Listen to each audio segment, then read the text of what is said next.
Armageddon 2419 AD, Philip Francis Nowlan, Prologue. Elsewhere I have set down, for whatever interest they have in this, the 25th century, my personal recollections of the 20th century.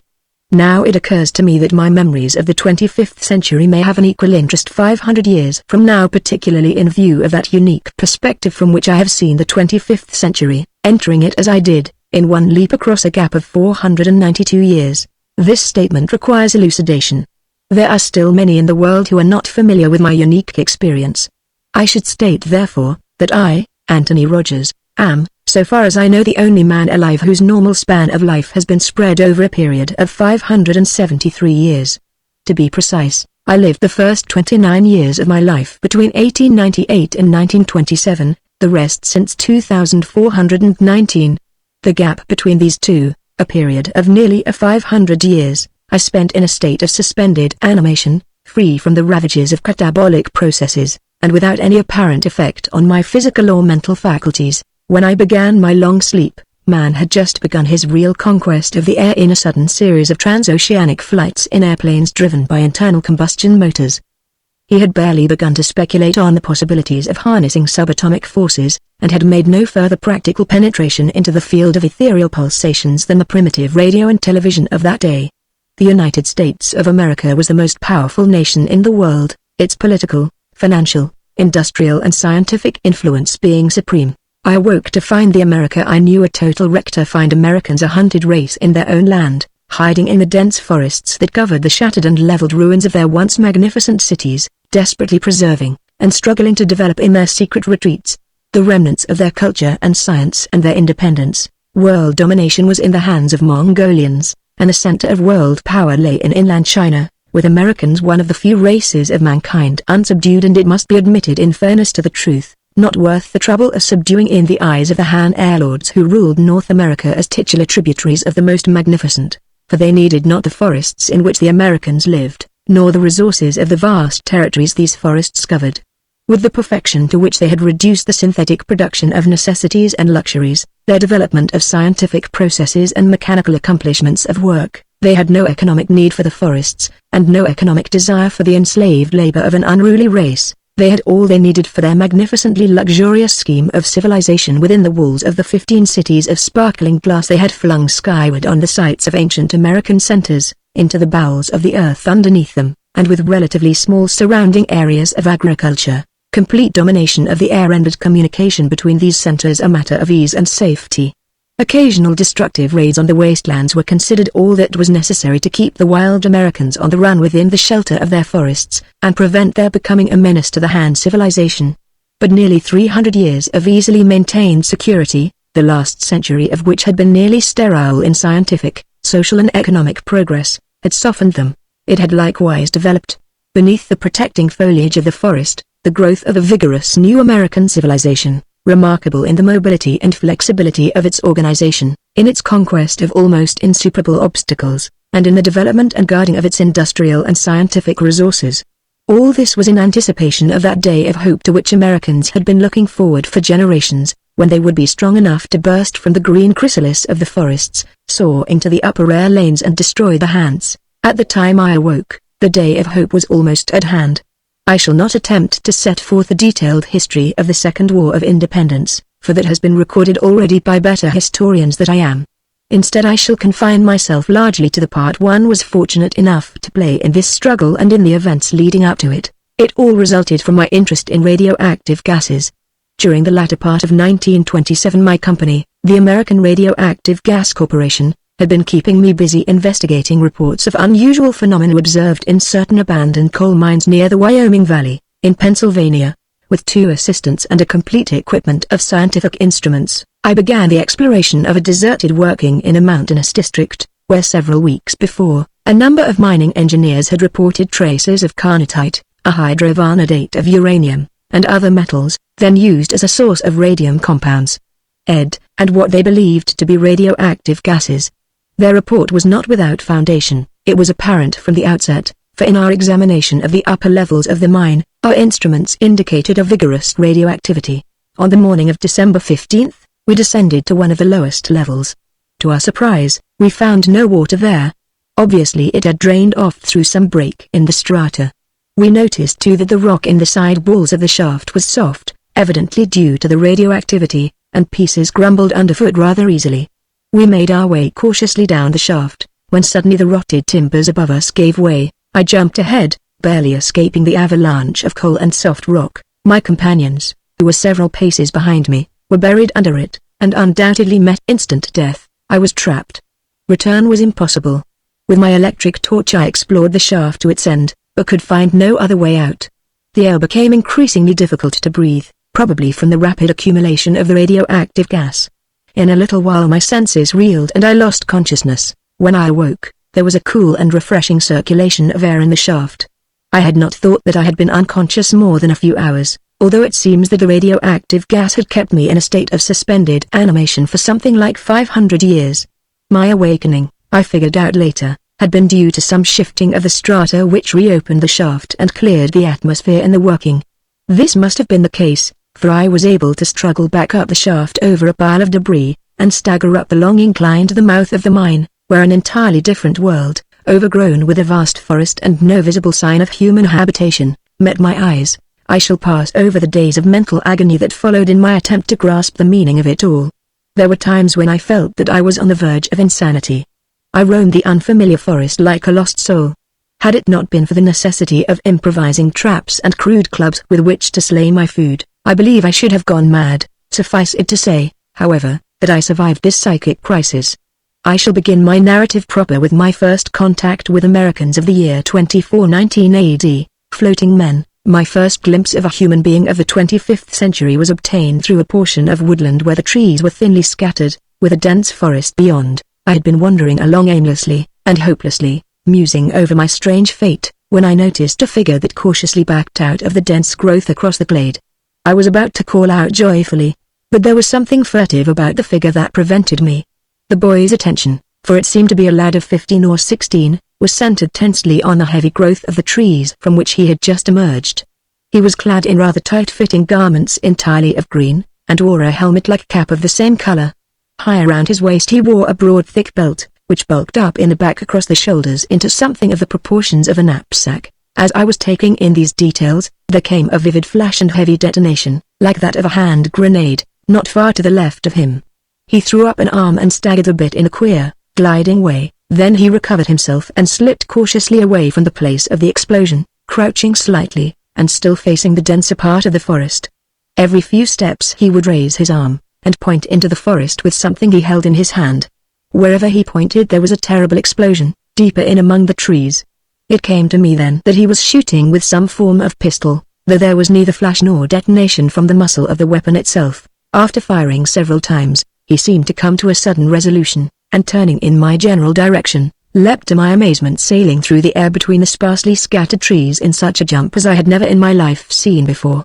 That leap must have carried him a full 50 feet. Although at the height of his arc, he was not more than 10 or 12 feet from the ground. When he alighted, his foot caught in a projecting root, and he sprawled gently forward. I say gently for he did not crash down as I expected him to do. The only thing I could compare it with was a slow-motion cinema, although I have never seen one in which horizontal motions were registered at normal speed and only the vertical movements were slowed down. Due to my surprise, I suppose my brain did not function with its normal quickness, for I gazed at the prone figure for several seconds before I saw the blood that oozed out from under the tight green cap. Regaining my power of action, I dragged him out of sight back of the big tree. For a few moments I busied myself in an attempt to staunch the flow of blood. The wound was not a deep one. My companion was more dazed than hurt. But what of the pursuers? I took the weapon from his grasp and examined it hurriedly. It was not unlike the automatic pistol to which I was accustomed, except that it apparently fired with a button instead of a trigger. I inserted several fresh rounds of ammunition into its magazine from my companion's belt as rapidly as I could, for I soon heard near us the suppressed conversation of his pursuers. There followed a series of explosions round about us, but none very close. They evidently had not spotted a hiding place, and were firing at random. I waited tensely, balancing the gun in my hand, to accustom myself to its weight and probable throw. Then I saw a movement in the green foliage of a tree not far away, and the head and face of a man appeared. Like my companion, he was clad entirely in green, which made his figure difficult to distinguish. But his face could be seen clearly, and had murder in it. That decided me. I raised the gun and fired. My aim was bad, for there was no kick in the gun, as I had expected. I hit the trunk of the tree several feet below him. It blew him from his perch like a crumpled bit of paper, and he floated down to the ground, like some limp, dead thing, gently lowered by an invisible hand. The tree, its trunk blown apart by the explosion, crashed down. There followed another series of explosions around us. These guns we were using made no sound in the firing, and my opponents were evidently as much at sea as to my position as I was to theirs. So I made no attempt to reply to their fire, contenting myself with keeping a sharp lookout in their general direction. And patience had its reward. Very soon I saw a cautious movement in the top of another tree. Exposing myself as little as possible, I aimed carefully at the tree trunk and fired again. A shriek followed the explosion. I heard the tree crash down, then a groan. There was silence for a while. Then I heard a faint sound of boughs swishing. I shot 3 times in its direction, pressing the button as rapidly as I could. Branches crashed down where my shells had exploded, but there was no body. Now I saw one of them. He was starting one of those amazing leaps from the bough of one tree to another about 40 feet away. I threw up my gun impulsively and fired. By now I had gotten the feel of the weapon, and my aim was good. I hit him. The bullet must have penetrated his body and exploded. For one moment I saw him flying through the air, then the explosion, and he had vanished. He never finished his leap. How many more of them there were I don't know, but this must have been too much for them. They used a final round of shells on us, all of which exploded harmlessly, and shortly after I heard them swishing and crashing away from us through the treetops. Not one of them descended to earth. Now I had time to give some attention to my companion. She was, I found, a girl, and not a boy. Despite her bulky appearance, due to the peculiar belt strapped around her body high up under the arms, she was very slender, and very pretty. There was a stream not far away, from which I brought water and bathed her face and wound. Apparently the mystery of these long leaps, the monkey-like ability to jump from bough to bough, and of the bodies that floated gently down instead of falling, lay in the belt. The thing was some sort of anti-gravity belt that almost balanced the weight of the wearer, thereby tremendously multiplying the propulsive power of the leg muscles, and the lifting power of the arms. When the girl came to, she regarded me as curiously as I did her, and promptly began to quiz me. Her accent and intonation puzzled me a lot, but nevertheless we were able to understand each other fairly well, except for certain words and phrases. I explained what had happened while she lay unconscious, and she thanked me simply for saving her life. "You are a strange exchange," she said, eyeing my clothing quizzically. Evidently she found it mirth-provoking by contrast with her own neatly efficient garb. "Don't you understand what I mean by exchange? I mean let me see a stranger, somebody from some other gang." "What gang do you belong to?" She pronounced it gang, with only a suspicion of a nasal sound. I laughed. "I'm not a gangster," I said. But she evidently did not understand this word. "I don't belong to any gang," I explained, and never did. "Does everybody belong to a gang nowadays?" "Naturally," she said, frowning. "If you don't belong to a gang, where and how do you live? Why have you not found and joined a gang? How do you eat? Where do you get your clothing?" "I've been eating wild game for the past 2 weeks," I explained, "and this clothing I paused, wondering how I could explain that it must be many hundred years old. In the end I saw I would have to tell my story as well as I could, piecing it together with my assumptions as to what had happened. She listened patiently, incredulously at first, but less so as I went on. When I had finished, she sat thinking for a long time. "That's hard to believe," she said, "but I believe it." She looked me over with frank interest. "Were you married when you slipped into unconsciousness down in that mine?" she asked me suddenly. I assured her I had never married. "Well, that simplifies matters," she continued. "You see, if you were technically classed as a family man, I could take you back only as an invited exchange, and I, being unmarried, and no relation of yours, couldn't do the inviting." The forest gangs. She gave me a brief outline of the very peculiar social and economic system under which her people lived. At least it seemed very peculiar from my 20th century viewpoint. I learned with amazement that exactly 492 years had passed over my head as I lay unconscious in the mine. Wilma Deering, for that was her name, did not profess to be a historian, and so could give me only a sketchy outline of the wars that had been fought, and the manner in which such radical changes had come about. It seemed that another war had followed the First World War, in which nearly all the European nations had banded together to break the financial and industrial power of America. They succeeded in their purpose, though they were beaten, for the war was a terrific one, and left America, like themselves, gasping. bleeding and disorganized, with only the hollow shell of a victory. This opportunity had been seized by the Russian Soviets, who had made a coalition with the Chinese to sweep over all Europe and reduce it to a state of chaos. America, industrially geared to world production and the world trade, collapsed economically, and there ensued a long period of stagnation and desperate attempts at economic reconstruction. But it was impossible to stave off war with the Mongolians, who by now had subjugated the Russians, and were aiming at a world empire. In about 2109, it seems the conflict was finally precipitated. The Mongolians, with overwhelming fleets of great airships, and a science that far outstripped that of crippled America, swept in over the Pacific and Atlantic coasts, and down from Canada, annihilating American aircraft, armies and cities with their terrific disintegrator ray. These rays were projected from a machine not unlike a searchlight in appearance, the reflector of which, however, was not material substance, but a complicated balance of interacting electronic forces. This resulted in a terribly destructive beam. Under its influence, material substance melted into nothingness, that is, into electronic vibrations. It destroyed all then known substances, from air to the most dense metals and stone.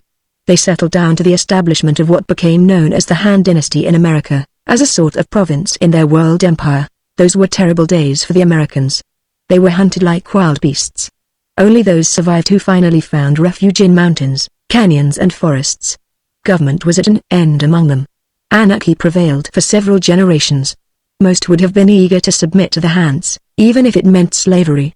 But the Hans did not want them, for they themselves had marvelous machinery and scientific process by which all difficult labor was accomplished. Ultimately they stopped their active search for, and annihilation of the widely scattered groups of now savage Americans. So long as Americans remained hidden in their forests, and did not venture near the great cities the Hans had built, little attention was paid to them. Then began the building of the new American civilization. Families and individuals gathered together in clans or gangs for mutual protection. For nearly a century they lived nomadic and primitive life, moving from place to place, in desperate fear of the casual and occasional Han air raids, and the terrible disintegrator ray. As the frequency of these raids decreased, they began to stay permanently in given localities, organizing upon lines which in many respects were similar to those of the military households of the Norman feudal barons.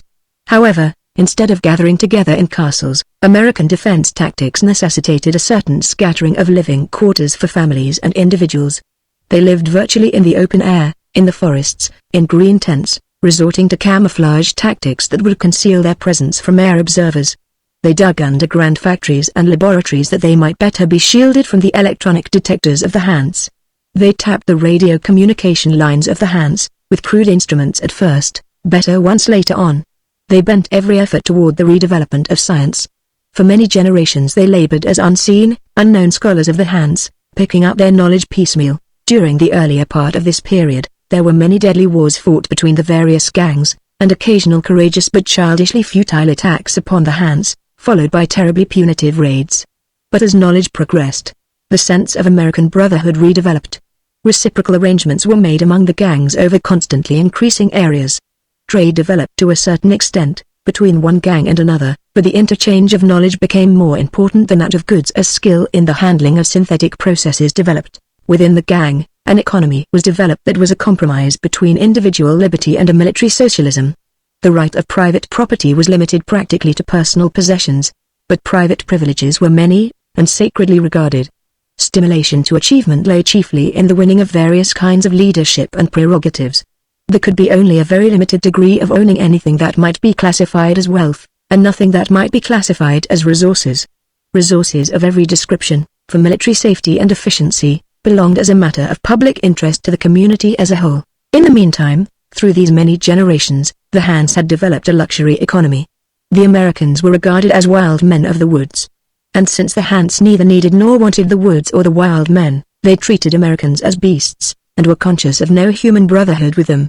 As time went on, and synthetic processes of producing foods and materials were further developed, less and less ground was needed by the Hans for the purposes of agriculture. Finally, even the working of mines was abandoned when it became cheaper to build up metal from electronic vibrations than to dig them out of the ground. The Han race, devitalized by its vices and luxuries with machinery and scientific processes to satisfy its every want, with virtually no necessity of labor, began to assume a defensive attitude toward the Americans, and quite naturally, the Americans regarded the Hans with a deep, grim hatred.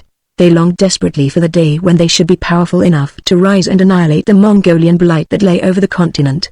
At the time of my awakening, the gangs were rather loosely organized, but were considering the establishment of a special military force, whose special business it would be to harry the hands and bring down their airships whenever possible, without causing general alarm among the Mongolians. Wilma told me she was a member of the Wyoming Gang, which claimed the entire Wyoming Valley as its territory, under the leadership of Boss Hart.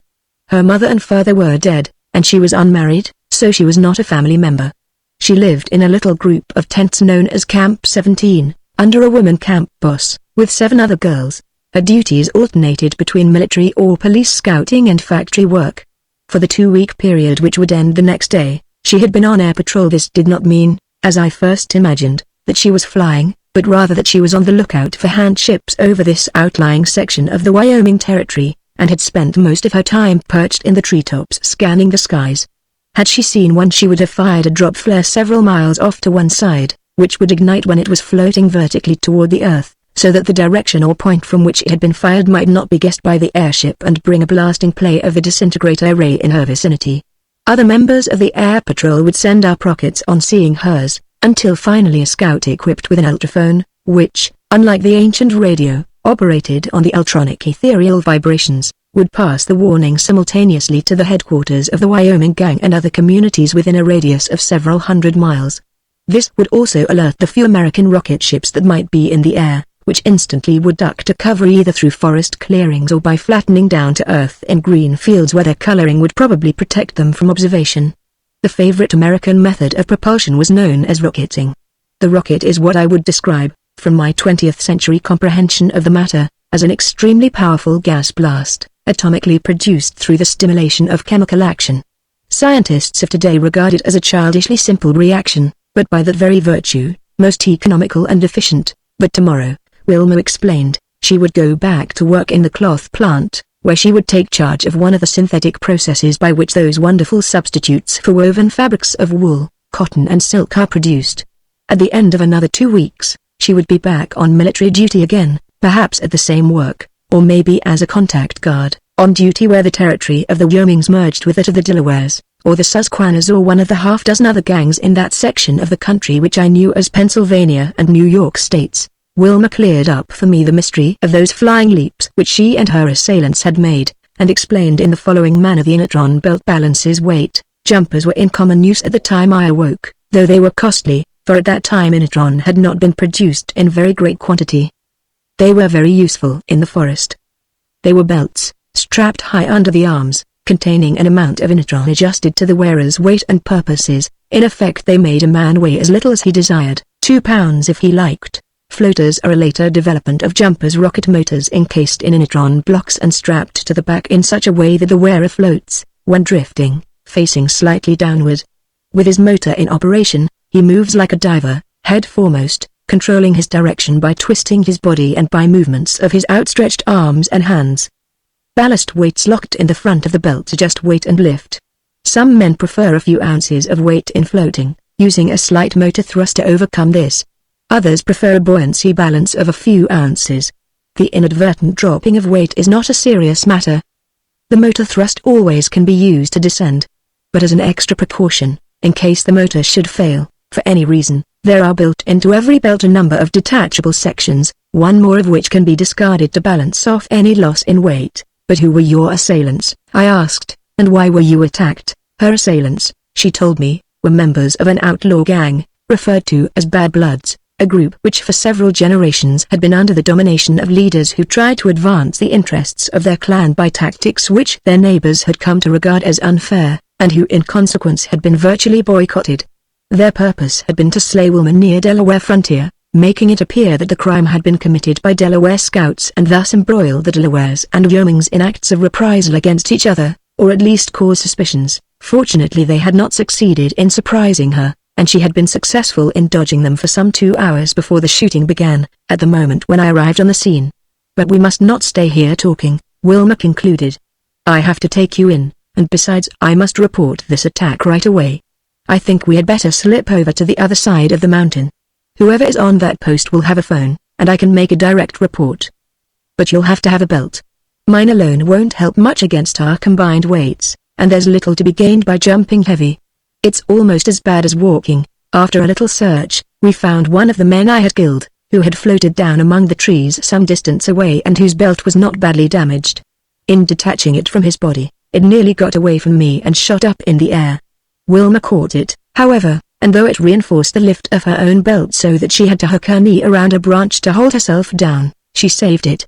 I climbed the tree, and with my weight added to hers, we floated down easily. Life in the 25th century, we were delayed in starting for quite a while since I had to acquire a few crude ideas about the technique of using these belts. I had been sitting down, for instance, with a belt strapped about me, enjoying an ease similar to that of a comfortable armchair. When I stood up with a natural exertion of muscular effort, I shot 10 feet into the air, with a wild instinctive thrashing of arms and legs that amused Wilma greatly. But after some practice, I began to get the trick of gauging muscular effort to a minimum of vertical and a maximum of horizontal. The correct form, I found, was a measure comparable to that of skating. I found, also, that in forest work the arms and hands could be used to great advantage in swinging along from branch to branch, so prolonging leaps almost indefinitely at times. In going up the side of the mountain, I found that my 20th century muscles did have an advantage, in spite of lack of skill with the belt, and since the slopes were very sharp, and most of our leaps were upward, I could have outdistanced Wilma, but when he crossed the ridge and descended, she outstripped me with her superior technique. Choosing the steepest slopes, she would crouch in the top of a tree, and propel herself outward, literally diving until, with the loss of horizontal momentum, she would assume a more upright position and float downward. In this manner she would sometimes cover as much as a quarter of a mile in a single leap, while I leapt and scrambled clumsily behind, thoroughly enjoying the sensation. Halfway down the mountain, we saw another green-clad figure leap out above the tree tops toward us. The three of us perched on an outcropping of rock from which a view for many miles around could be had, while Wilma hastily explained her adventure and my presence to her fellow guard, whose name was Ellen. I learned later that this was the modern form of Helen. You want to report by phone then, don't you? Alan took a compact packet about 6 inches square from a holster attached to her belt and handed it to Wilma. So far as I could see, it had no special receiver for the ear. Wilma merely threw back a lid, as though she were opening a book, and began to talk.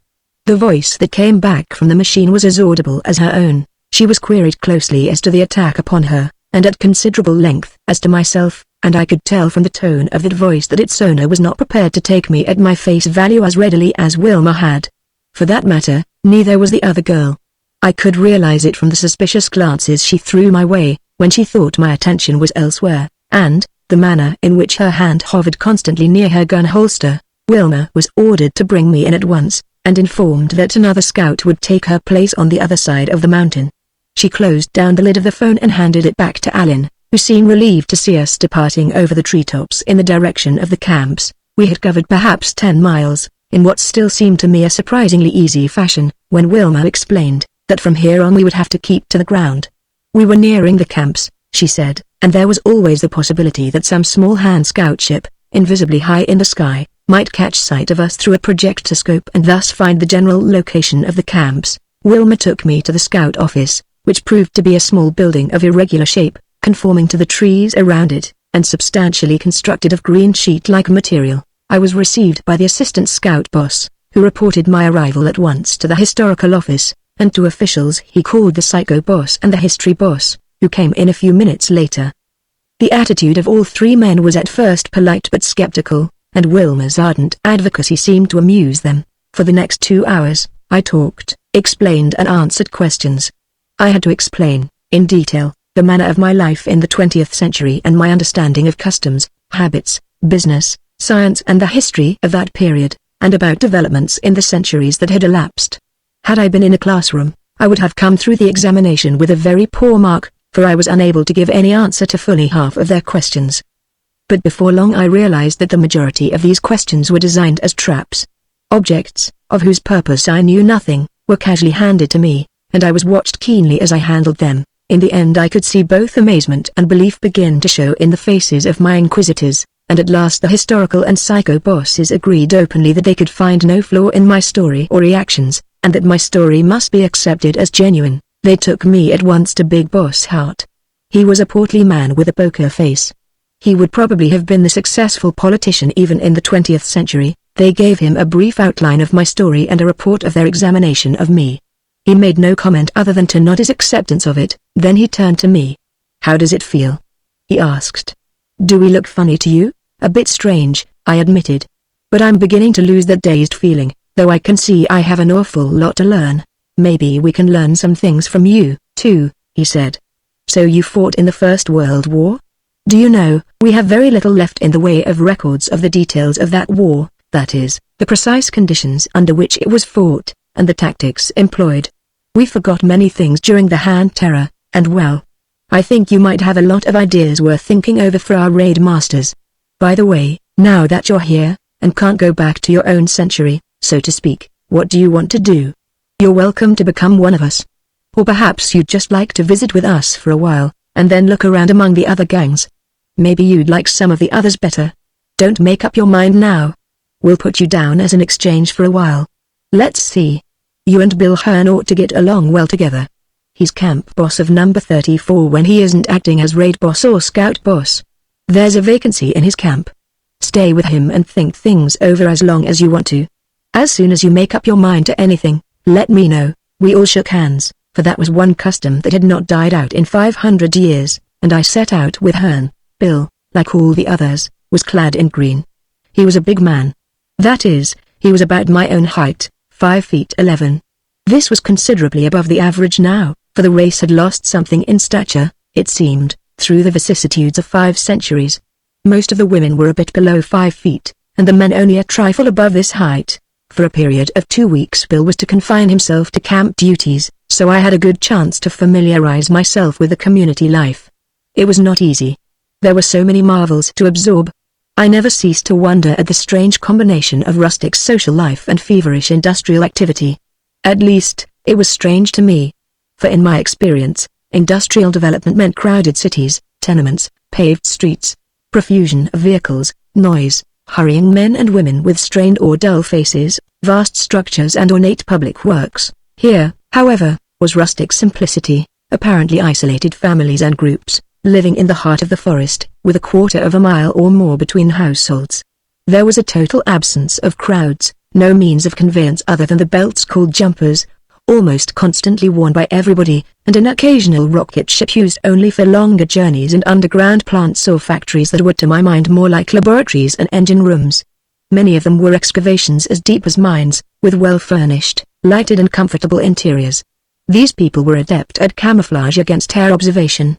Not only would their activity have been unsuspected by an airship passing over the center of the community, but even by an enemy who might happen to drop through the screen of the upper branches to the floor of the forest.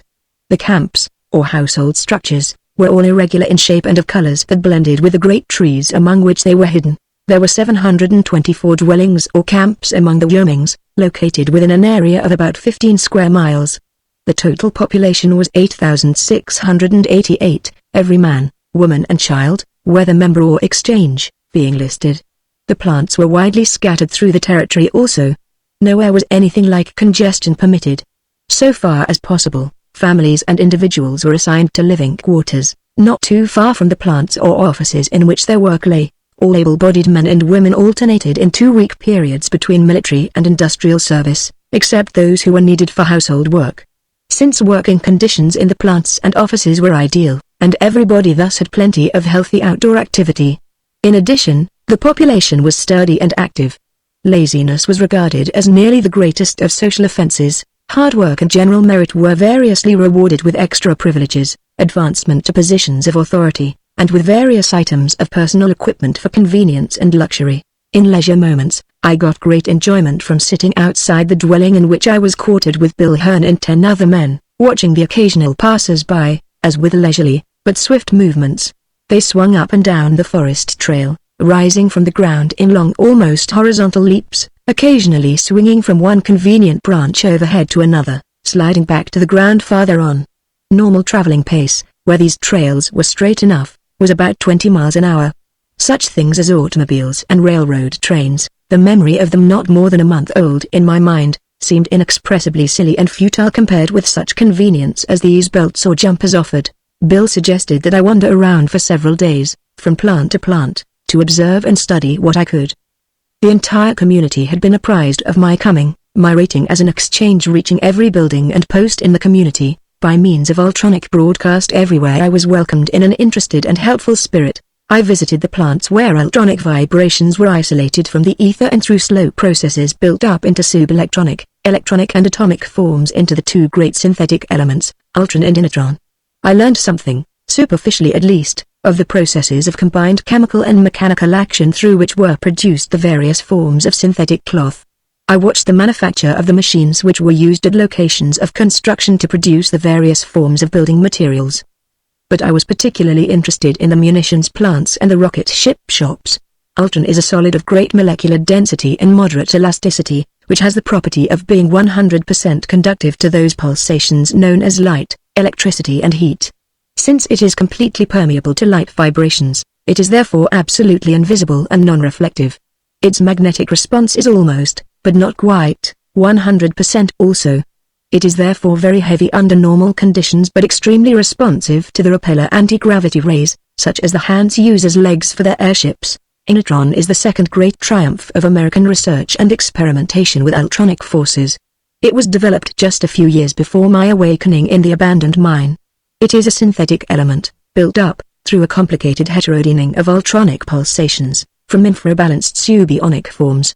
It is completely inert to both electric and magnetic forces in all the orders above the ultronic, that is to say, the subelectronic, the electronic, the atomic and the molecular. In consequence it has a number of amazing and valuable properties. One of these is the total lack of weight. Another is a total lack of heat. It has no molecular vibration whatever. It reflects 100% of the heat and light impinging upon it. It does not feel cold to the touch, of course, since it will not absorb the heat of the hand. It is a solid, very dense in molecular structure despite its lack of weight, of great strength and considerable elasticity. It is a perfect shield against the disintegrator rays. Rocket guns are very simple contrivances so far as the mechanism of launching the bullet is concerned. They are simple light tubes, closed at the rear end with a trigger-actuated pin for piercing the thin skin at the base of the cartridge. This piercing of the skin starts the chemical and atomic reaction. The entire cartridge leaves the tube under its own power, at a very easy initial velocity, just enough to ensure accuracy of aim, so the tube does not have to be of heavy construction. The bullet increases in velocity as it goes. It may be solid or explosive. It may explode on contact or on time, or a combination of these two. Bill and I talked mostly of weapons, military tactics and strategy. Strangely enough he had no idea whatever of the possibilities of a barrage, though the tremendous effect of a curtain of fire with such high explosive projectiles as these modern rocket guns used was obvious to me. But the barrage idea, it seemed, had been lost track of completely in the air wars that followed the First World War, and in the peculiar guerrilla tactics developed by Americans in the later period of operations from the ground against Han airships, and in the gang wars which until a few generations ago, I learned, had been almost continuous. "I wonder," said Bill one day, "if we couldn't work up some form of barrage to spring on the Bad Bloods. The big boss told me today that he's been in communication with the other gangs, and all are agreed that the Bad Bloods might as well be wiped out for good. That attempt on Wilma Deering's life and their evident desire to make trouble among the gangs, has stirred up every community east of the Alleghenies. The boss says that none of the others will object if we go after them. Now show me again how you worked that business in the Argonne Forest. The conditions ought to be pretty much the same." I went over it with him in detail, and gradually we worked out a modified plan that would be better adapted to our more powerful weapons, and the use of jumpers. "It will be easy," Bill exulted. "I'll slide down and talk it over with the boss tomorrow." During the first 2 weeks of my stay with the Wyomings, Wilma Deering and I saw a great deal of each other. I naturally felt a little closer friendship for her, in view of the fact that she was the first human being I saw after waking from my long sleep. It was natural enough too, that she should feel an unusual interest in me. In the first place, I was her personal discovery, and I had saved her life. In the second, she was a girl of studious and reflective turn of mind. She never got tired of my stories and descriptions of the 20th century. The others of the community, however, seemed to find our friendship a bit amusing.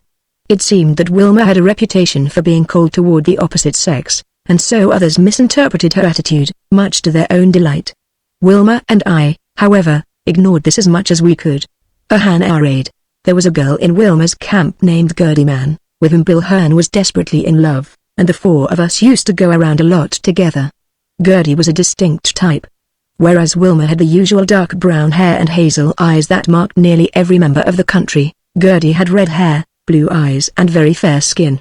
She was a throwback in physical appearance to a certain 20th century type which I have found very rare among modern Americans.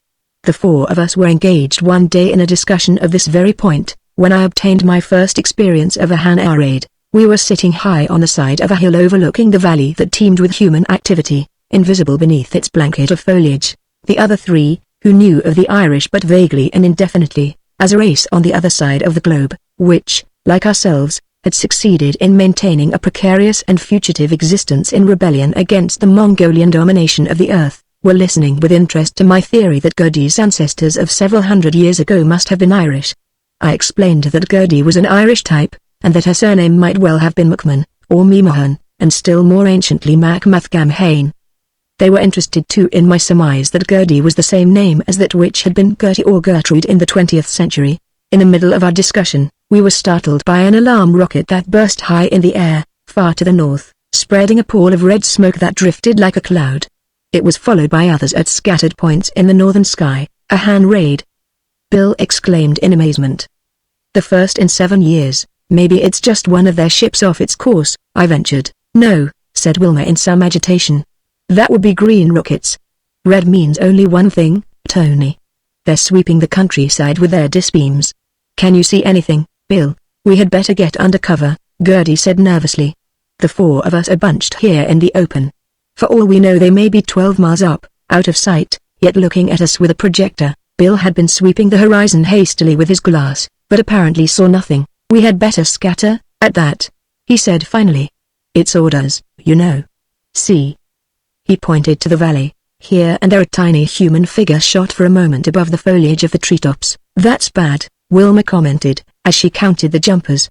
No less than 15 people visible, and all clearly radiating from a central point. Do they want to give away our location? The standard orders covering air raids were that the population was to scatter individually. There should be no grouping, or even pairing, in view of the destructiveness of the disintegrator rays. Experience of generations had proved that if this were done, and everybody remained hidden beneath the tree screens, the Hands would have to sweep mile after mile of territory, foot by foot, to catch more than a small percentage of the community. Gertie, however, refused to leave Bill, and Wilma developed an equal obstinacy against quitting my side. I was inexperienced at this sort of thing, she explained, quite ignoring the fact that she was too. She was only 13 or 14 years old at the time of the last air raid. However, since I could not argue her out of it, we leapt together about a quarter of a mile to the right, while Bill and Gertie disappeared down the hillside among the trees. Wilma and I both wanted a point of vantage from which we might overlook the valley and the sky to the north, and we found it near the top of the ridge, where, protected from visibility by thick branches, we could look out between the tree trunks, and get a good view of the valley. No more rockets went up. Except for a few of those waning red clouds, drifting lazily in a blue sky, there was no visible indication of man's past or present existence anywhere in the sky or on the ground. Then Wilma gripped my arm and pointed. I saw it. Away off in the distance, looking like a phantom dirigible in its coat of low visibility paint, 7,000 feet up, Wilma whispered, crouching close to me. Watch. The ship was about the same shape as the great dirigibles of the 20th century that I had seen, but without the suspended control car, engines, propellers, rudders or elevating planes. As it loomed rapidly nearer, I saw that it was wider and somewhat flatter than I had supposed. Now I could see the repeller rays that held the ship aloft, like searchlight beams faintly visible in the bright daylight, and still faintly visible to the human eye at night. Actually, I had been informed by my instructors, there were two rays. The visible one was generated by the ship's apparatus, and directed toward the ground as a beam of carrier impulses. The true repeller ray, the complement of the other in one sense, induced by the action of the carrier, reacted in a concentrating upward direction from the mass of the Earth. It became successively electronic, atomic and finally molecular, in its nature, according to various ratios of distance between Earth mass and carrier source, until, in the last analysis, the ship itself actually was supported on an upward rushing column of air, much like a ball continuously supported on a fountain jet. The radar neared with incredible speed. Its rays were both slanted astern at a sharp angle, so that it slid forward with tremendous momentum. The ship was operating two disintegrator rays, though only in a casual, intermittent fashion. But whenever they flashed downward with blinding brilliancy, forest, rocks and ground melted instantaneously into nothing where they played upon them. When later I inspected the scars left by these rays, I found them some 5 feet deep and 30 feet wide. The exposed surfaces being lava-like in texture, but of a pale, iridescent, greenish hue. No systematic use of the rays was made by the ship, however, until it reached a point over the center of the valley, the center of the community's activities. There it came to a sudden stop by shooting its repeller beams sharply forward and easing them back gradually to the vertical, holding the ship floating and motionless. Then the work of destruction began systematically. Back and forth traveled the destroying rays, plowing parallel furrows from hillside to hillside. We gasped in dismay. Wilma and I, as time after time we saw it plow through sections where we knew camps or plants were located. "This is awful," she moaned, a terrified question in her eyes. "How could they know the location so exactly, Tony? Did you see? They were never in doubt. They stalled at a predetermined spot and it was exactly the right spot." We did not talk of what might happen if the rays were turned in our direction. We both knew. We would simply disintegrate in a split second into mere scattered electronic vibrations.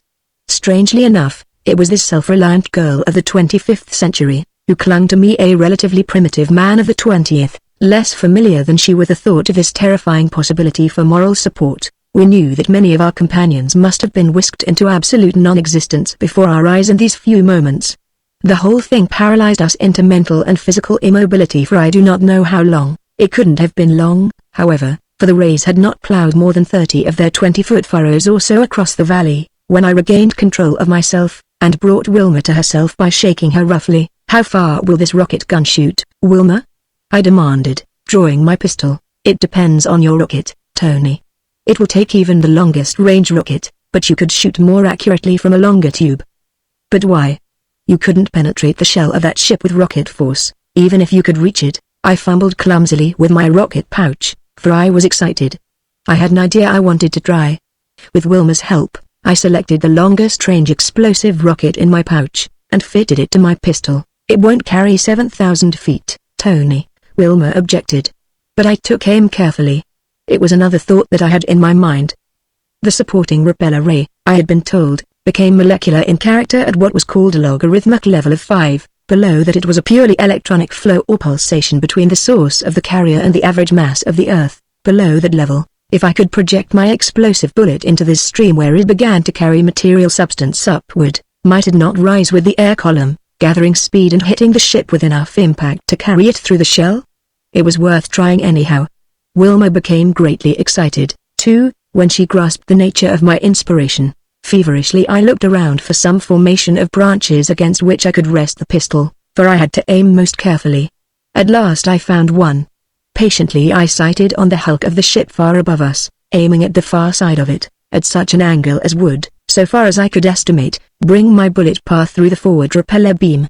At last the sights wavered across the point I sought and I pressed a button gently. For a moment we gazed breathlessly. Suddenly the ship swung bow down, as on a pivot, and swayed like a pendulum. Wilma screamed in her excitement, "Oh Tony, you hit it. You hit it. Do it again. Bring it down." We had only one more rocket of extreme range between us, and we dropped it 3 times in our excitement in inserting it in my gun. Then, forcing myself to be calm by sheer willpower, while Wilma stuffed her little fist into her mouth to keep from shrieking, I sighted carefully again and fired. The elapsed time of the rocket's invisible flight seemed an age. Then we saw the ship falling. It seemed to plunge lazily, but actually it fell with terrific acceleration, turning end over end, its disintegrator rays, out of control, describing vast, wild arcs, and once cutting a gash through the forest less than 200 feet from where we stood. The crash with which the heavy craft hit the ground reverberated from the hills the momentum of 18 or 20,000 tons, in a sheer drop of 7,000 feet.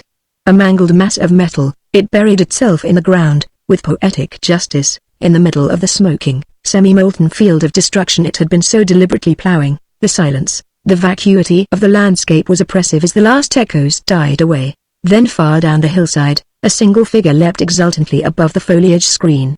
And in the distance another, and another. In a moment the sky was punctured by signal rockets. One after another the little red puffs became drifting clouds. "Scatter! Scatter!" Wilma exclaimed.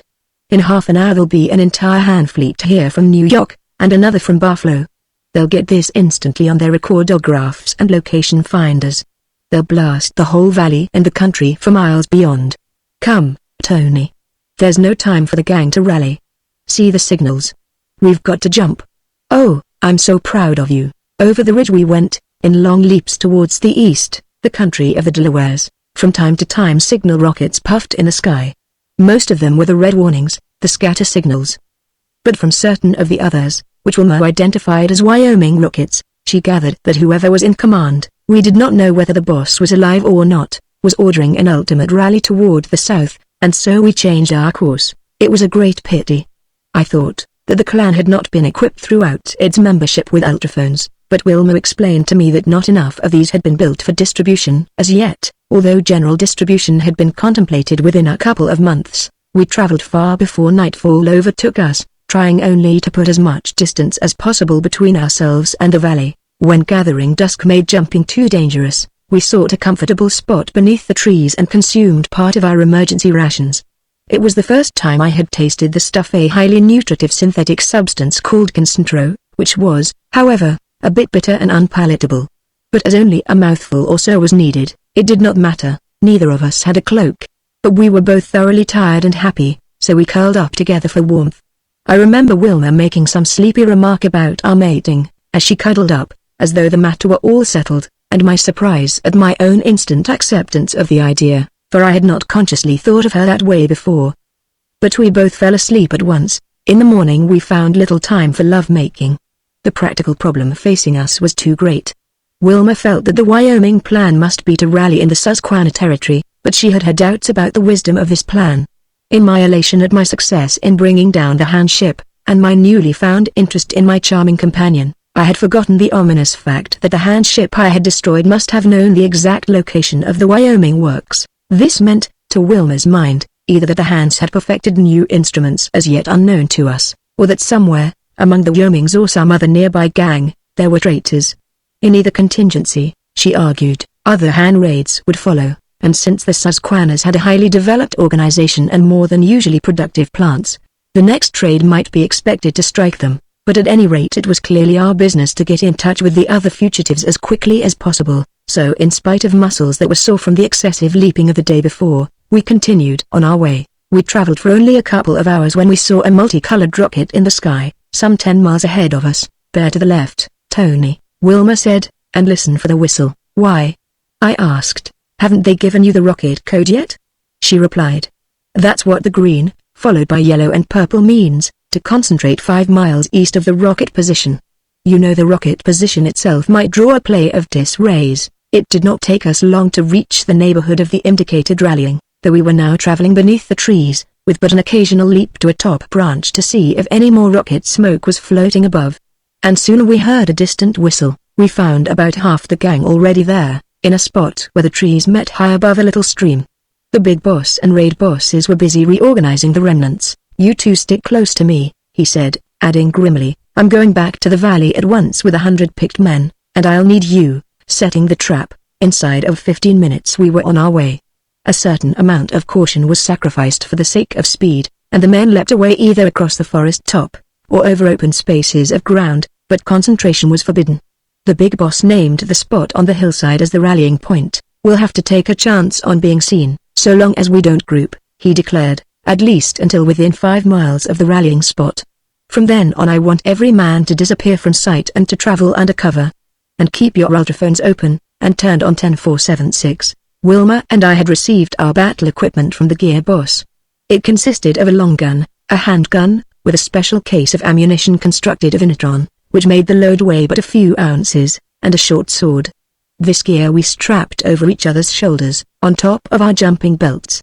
In addition, we each received an ultraphone, and the light initron blanket rolled into a cylinder about 6 inches long by 2 or 3 in diameter. This fabric was exceedingly thin but it had considerable warmth, because of the mixture of initron in its composition. This looks like business, Wilma remarked to me with sparkling eyes. And I might mention a curious thing here. The word business had survived from the 20th century American vocabulary, but not with any meaning of industry or trade. For such things being purely community activities were spoken of as work and clearing. Business simply meant fighting, and that was all. Did you bring all this equipment from the valley? I asked the gear boss. No, he said.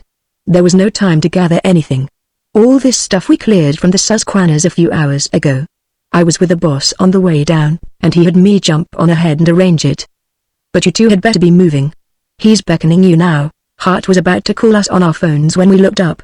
As soon as we did so, he leapt away, waving us to follow closely. He was a powerful man, and he darted ahead in long, swift, low leaps up the banks of the stream, which followed a fairly straight course at this point. By extending ourselves, however, Wilma and I were able to catch up to him. As we gradually synchronized our leaps with his, he outlined to us, between the grunts that accompanied each leap, his plan of action. We have to start the big business, and sooner or later, he said. And if underhands have found any way of locating our positions on, it's time to start now, although the Council of Bosses had intended waiting a few years until enough rocket ships have been unbuilt. But no matter what the sacrifice, and we can't afford to let them get us on the run, and we'll set a trap for the Yellow Devils in the Nun Valley if they come back for their wreckage, and if they don't, we'll go rocketing for some of their liners and on the New York, Cleveland, Chicago course. We can use on that idea of yours of shooting up the repeller and beams. Want you to give us a demonstration. With further admonition to follow him closely, he increased his pace, and Wilma and I were taxed to our utmost to keep up with him.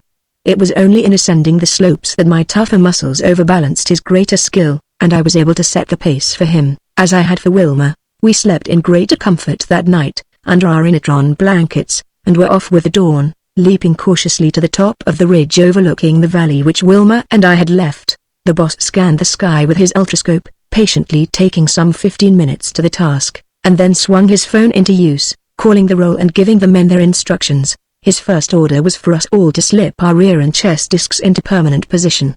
These ultraphones were quite different from the one used by Wilma's companion scout the day I saved her from the attack of the bandit gang.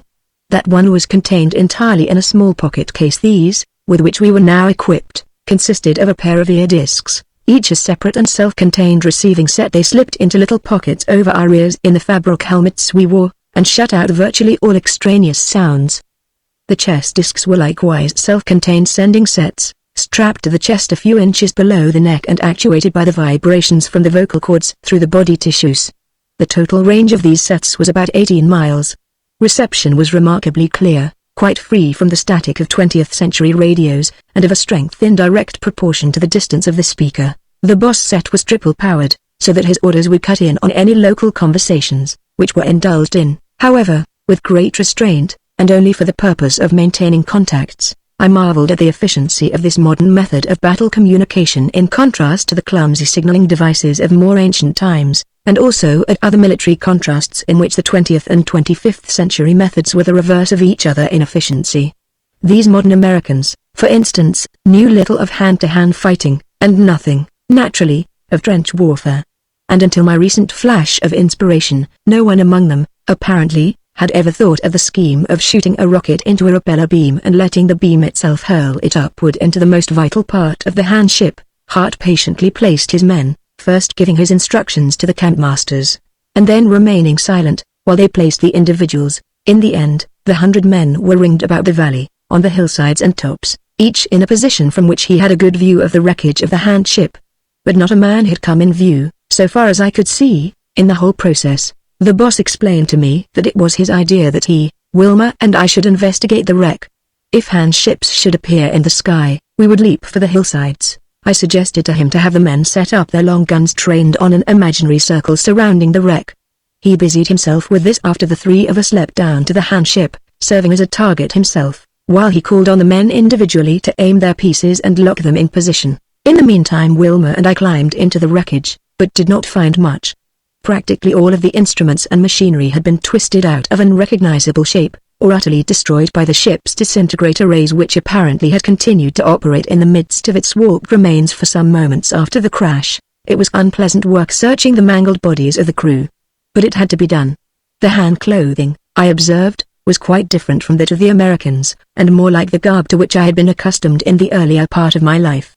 It was made of synthetic fabrics like silks, loose and comfortable trousers of knee length, and sleeveless shirts. No protection, except that against drafts, was needed, Wilma explained to me, for the hand cities were entirely enclosed, with splendid arrangements for ventilation and heating. These arrangements of course were equally adequate in their airships. The Hans, indeed, had quite a distaste for unshaded daylight, since their lighting apparatus diffused a controlled amount of ultraviolet rays, making the unmodified sunlight unnecessary for health, and undesirable for comfort. Since the Hans did not have the secret of Inatron, none of them wore anti-gravity belts. Yet in spite of the fact that they had to bear their own full weight at all times, they were physically far inferior to the Americans. They lived lives of physical inertia, having machinery of every description for the performance of all labor, and convenient conveyances for any movement of more than a few steps. Even from the twisted wreckage of the ship I could see that seats, chairs and couches played an extremely important part in their scheme of existence, but none of the bodies were overweight. They seemed to have been the bodies of men in good health, but muscularly much underdeveloped. Wilma explained to me that they had mastered the science of gland control, and of course dietetics, to the point where men and women among them not uncommonly reached the age of 100 years with arteries and general health in splendid condition. I did not have time to study the ship and its contents as carefully as I would have liked, however. Time pressed, and it was our business to discover some clue to the deadly accuracy with which the ship had spotted the Wyoming works. The boss had hardly finished his arrangements for the ring barrage, when one of the scouts on an eminence to the north, announced the approach of 7 hand ships spread out in a great semicircle. Hart leapt for the hillside, calling to us to do likewise, but Wilma and I had raised the flaps of our helmets and switched off our speakers for conversation between ourselves, and by the time we discovered what had happened, the ships were clearly visible, so fast were they approaching. Jump! We heard the boss order, steering to the north. Rogers to the east. But Wilma looked at me meaningly and pointed to where the twisted plates of the ship, projecting from the ground, offered a shelter. Too late, boss, she said. They'd see us. Besides, I think there's something here we ought to look at. It's probably their magnetic graph. You're signing your death warrant, Hart warned. We'll risk it, said Wilma and I together. Good for you, replied the boss. Take command then, Rogers, for the present. Do you all that know his voice, boys? A chorus of assent rang in our ears, and I began to do some fast thinking as the girl and I ducked into the twisted mass of metal. Wilma, hunt for that record, I said, knowing that by the simple process of talking I could keep the entire command continuously informed as to the situation. On the hillsides, keep your guns trained on the circles and stand by. On the hilltops, how many of you are there? Speak in rotation from Bald Knob around to the east, north, west. In turn the men called their names. There were 20 of them. I assigned them by name to cover the various hand ships, numbering the latter from left to right. Train our rockets on their repeller rays about 3/4 of the way up, between ships and ground. Aim is more important than elevation. Follow those rays with your aim continuously. Shoot when I tell you, not before. Deering has the record. The hands probably have not seen us, or at least think there are but 2 of us in the valley, since they're settling without opening up disintegrators. Any opinions? My ear discs remained silent. Deering and I will remain here until they land and debark. Stand by and keep alert, rapidly and easily. The largest of the hand ships settled to the earth. 3 scouted sharply to the south, rising to a higher level. The others floated motionless about 1,000 feet above. Peeping through a small fissure between 2 plates, we saw the vast hulk of the ship come to rest full on the line of our prospective ring barrage. A door clanged open a couple of feet from the ground, and one by one the crew emerged. The Wyoming massacre, they're coming out of the ship. I spoke quietly with my hand over my mouth, for fear they might hear me. 1, 2, 3, 4, 5, 6, 7, 8, 9. That seems to be all. Who knows how many men a ship like that is likely to carry? About 10, if there are no passengers, replied one of my men. Probably one of those on the hillside. How are they armed? I asked. Just knives, came the reply. They never permit hand rays on the ship.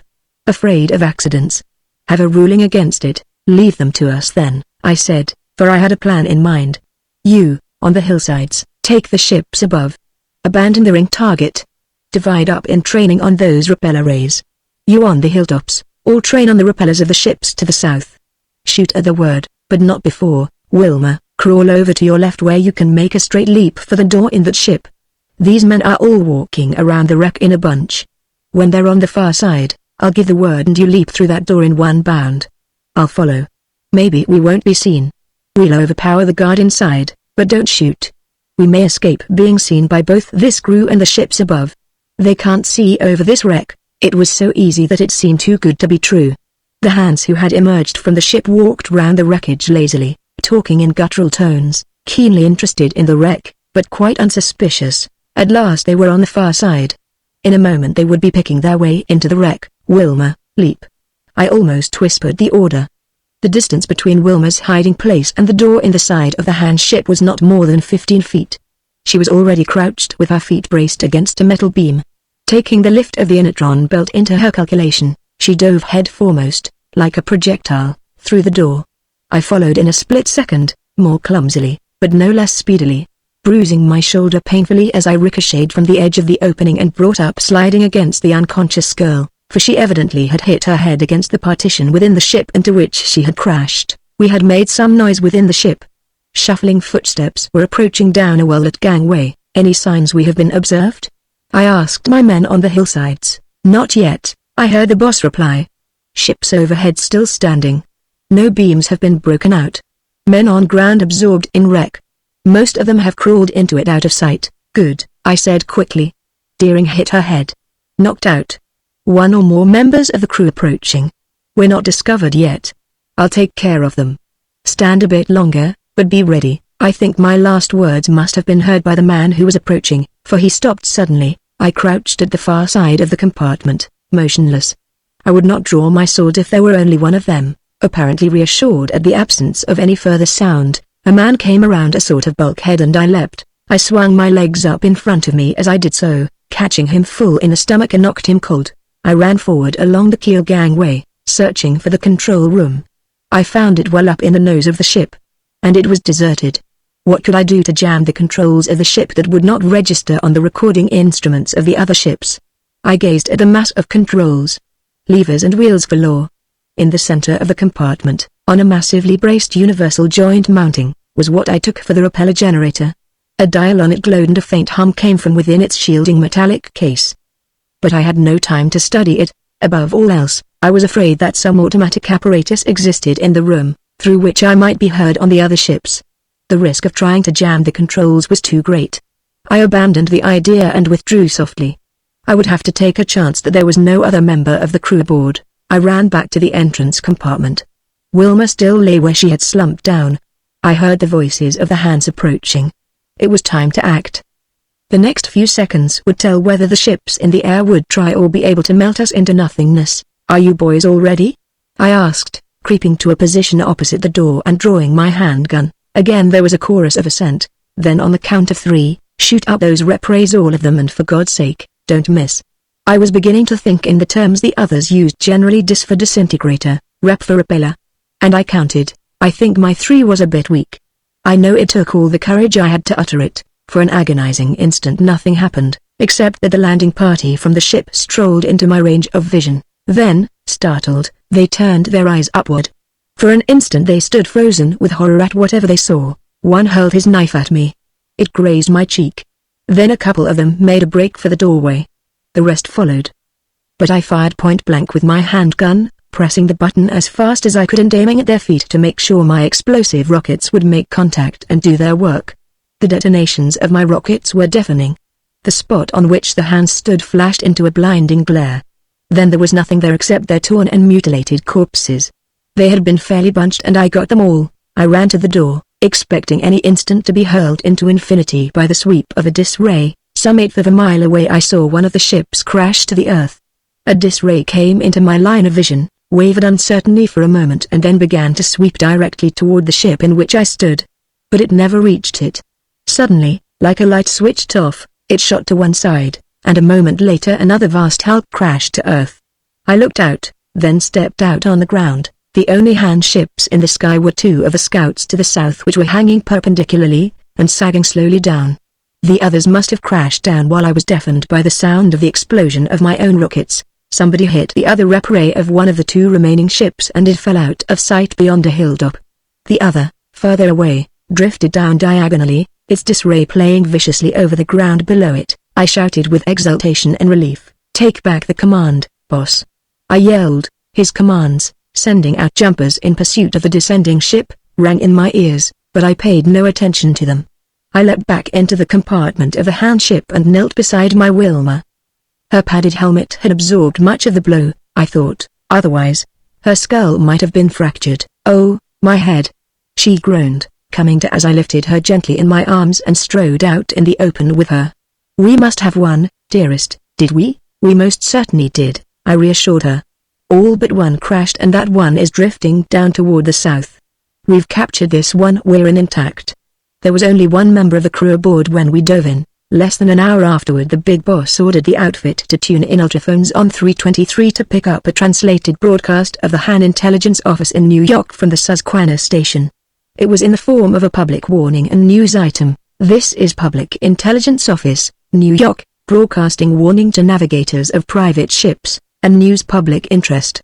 The squadron of 7 ships which left New York this morning to investigate the recent destruction of the GK-984 in the Wyoming Valley, has been destroyed by a series of mysterious explosions similar to those which wrecked the GK-984. The phones, viewplates, and all other signaling devices of 5 of the 7 ships ceased operating suddenly at approximately the same moment, about 7:49.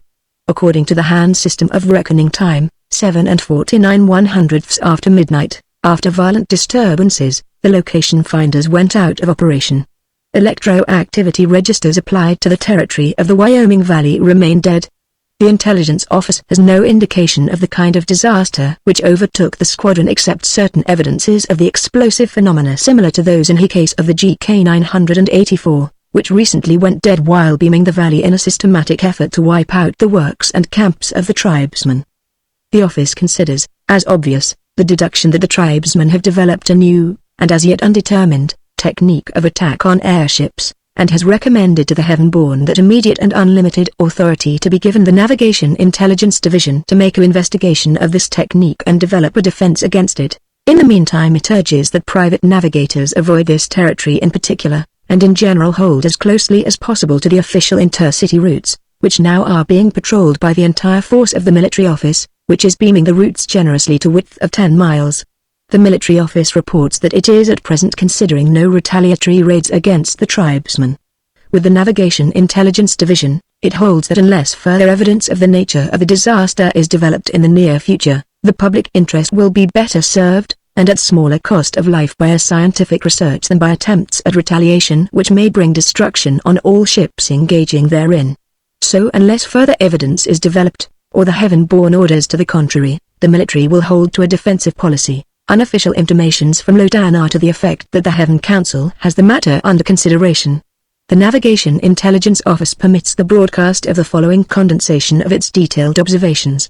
The squadron proceeded to a position above the Wyoming Valley where the wreck of the GK-984 was known to be, from the record of its location finder before it went dead recently. There the bottom projectoscope relays of all ships registered the wreck of the GK-984. Teleprojectoscope views of the wreck and the bowl of the valley showed no evidence of the presence of tribesmen. Neither ship registers nor base registers showed any indication of electroactivity except from the squadron itself. On orders from the base squadron commander, the LG-218, LK-745 and LG-25 scouted southward at 8,000 feet. The GK-43, GK-981 and GK-220 stood above at 2,500 feet, and the GK-18 landed to permit personal inspection of the wreck by the Science Committee. The party debarked, leaving one man on board in the control cabin. He set all projectoscopes at universal focus except RB-43. This meant the third projectoscope from the bow of the ship, on the right-hand side of the lower deck, with which he followed the landing group as it walked around the wreck. The first abnormal phenomenon recorded by any of the instruments at base was that relayed automatically from projectoscope RB4 of the GK-18, which as the party disappeared from view in back of the wreck recorded 2 green missiles of roughly cylindrical shape, projected from the wreckage into the landing compartment of the ship. At such close range these were not clearly defined, owing to the universal focus at which the projectoscope was set. The base captain of GK-18 at once ordered the man in the control room to investigate, and saw him leave the control room in compliance with this order. An instant later confused sounds reached the control room electrophone, such as might be made by a man falling heavily, and footsteps approached the control room, a figure entering and leaving the control room hurriedly. The base captain now believes, and the stills of the photocord support his belief, that this was not the crew member who had been left in the control room. Before the base captain could speak to him he left the room, nor was any response given to the attention signal the captain flashed throughout the ship. At this point projectoscope RB3 of the ship, now out of focus control, dimly showed the landing party walking back toward the ship. RBA showed it more clearly. Then on both these instruments, a number of blinding explosives in rapid succession were seen and the electrophone relays registered terrific concussions. The ship's electronic apparatus and projectoscope's apparatus went dead. Reports of the other ship space observers and executives, backed by the photo cords, show the explosions as taking place in the midst of the landing party as it returned, evidently unsuspicious, to the ship. Then in rapid succession they indicate that terrific explosions occurred inside and outside the three ships standing above close to their repray generators, and all signals from these ships thereupon went dead. Of the three ships scouting to the south, the LG-248 suffered an identical fate, at the same moment. Its records add little to the knowledge of the disaster. But with their LX-745 and the LG-25, it was different. The relay instruments of the LK-745 indicated the destruction by an explosion of the rear repray generator, and that the ship hung stern down for a short space, swinging like a pendulum. The forward viewplates and indicators did not cease functioning, but their records are chaotic, except for one projectoscope still, which shows the bowl of the valley, and the GK-981 falling, but no visible evidence of tribesmen. The control room viewplate is also a chaotic record of the ship's crew tumbling and falling to the rear wall. Then the forward repray generator exploded, and all signals went dead. The fate of the LG-25 was somewhat similar, except that this ship hung nose down, and drifted on the wind southward as it slowly descended out of control. As its control room was shattered, verbal report from its action captain was precluded. The record of the interior rear viewplates shows members of the crew climbing toward the rear repray generator in an attempt to establish manual control of it, and increase the lift. The projectoscope relays, swinging in wide arcs, recorded little of value except at the ends of their swings. One of these, from a machine which happened to be set in telescopic focus, shows several views of great value, picturing the falls of the other ships, and all the rear projectoscope records enable the reconstruction in detail of the pendulum and torsional movements of the ship, and its sag toward the earth. But none of the views showing the forest below contain any indication of tribesmen's presence. A final explosion put this ship out of commission at a height of 1,000 feet, and at a point 4 miles s.y.e. of the center of the valley. The message ended with a repetition of the warning to other airmen to avoid the valley. Incredible treason. After receiving this report, and reassurances of support from the big bosses of the neighboring gangs, Hart determined to re-establish the Wyoming Valley community. A careful survey of the territory showed that it was only the northern sections and slopes that had been beamed by the first-hand ship. The synthetic fabrics plant had been partially wiped out, though the lower levels underground had not been reached by the dis-ray. The forest screen above, however, had been annihilated, and it was determined to abandon it after removing all usable machinery and evidences of the processes that might be of interest to the Han scientists, should they return to the valley in the future. The ammunition plant, and the rocket ship plant, which had just been about to start operation at the time of the raid, were intact, as were the other important plants. Hart brought the big campus up from the Scranna works, and laid out new camp locations, scattering them farther to the south, and avoiding ground which had been seared by the Han beams and the immediate locations of the Han wrecks. During this period, a sharp check was kept upon Han messages, for the phone plant had been one of the first to be put in operation, and when it became evident that the Hans did not intend any immediate reprisals, the entire membership of the community was summoned back, and normal life was resumed. Wilma and I had been married the day after the destruction of the ships, and spent this intervening period in a delightful honeymoon, camping high in the mountains. On our return, we had a camp of our own, of course. We were assigned to location 1017. And as might be expected, we had a great deal of banter over which one of us was camp boss. The title stood after my name on the Big Boss records, and those of the Big Camp Boss, of course.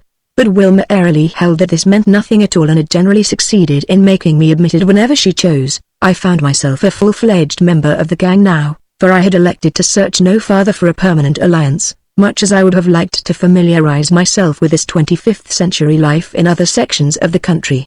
The Wyomings had a high morale, and had prospered under the rule of Big Boss Hart for many years. But many of the gangs, I found, were badly organized, lacked strong hands in authority, and were rife with intrigue.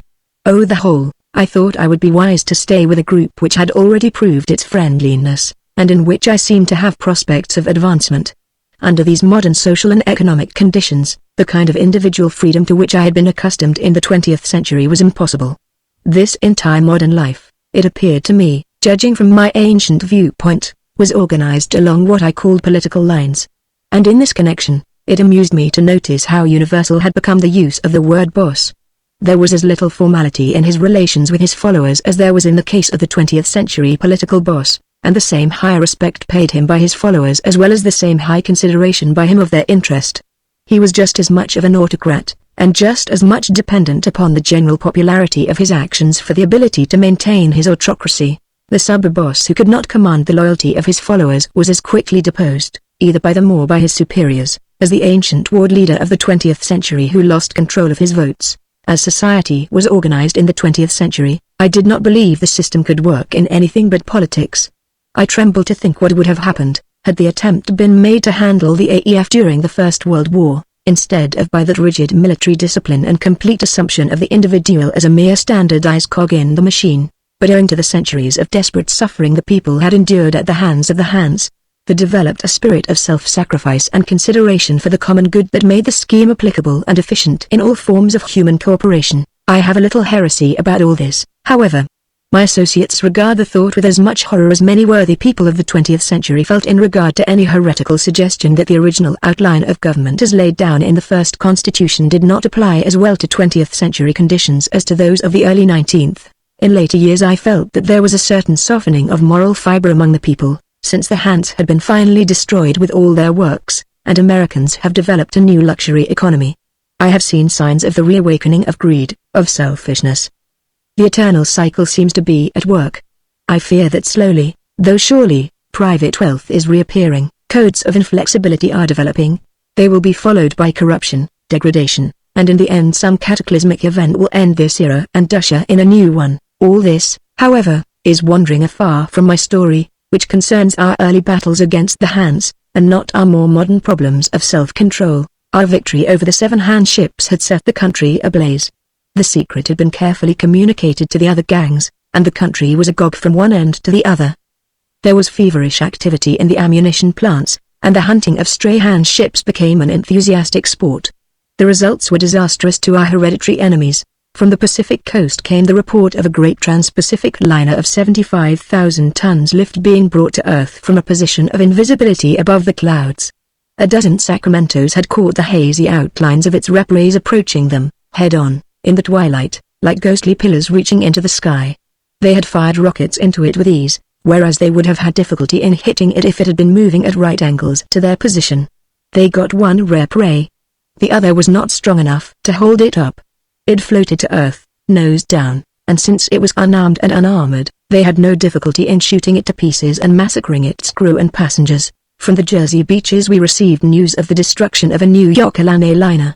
The sand snipers, practically invisible in their sand-colored clothing, and half buried along the beaches, lay in wait for days, risking the play of test beams along the route, and finally registering 4 hits within a week.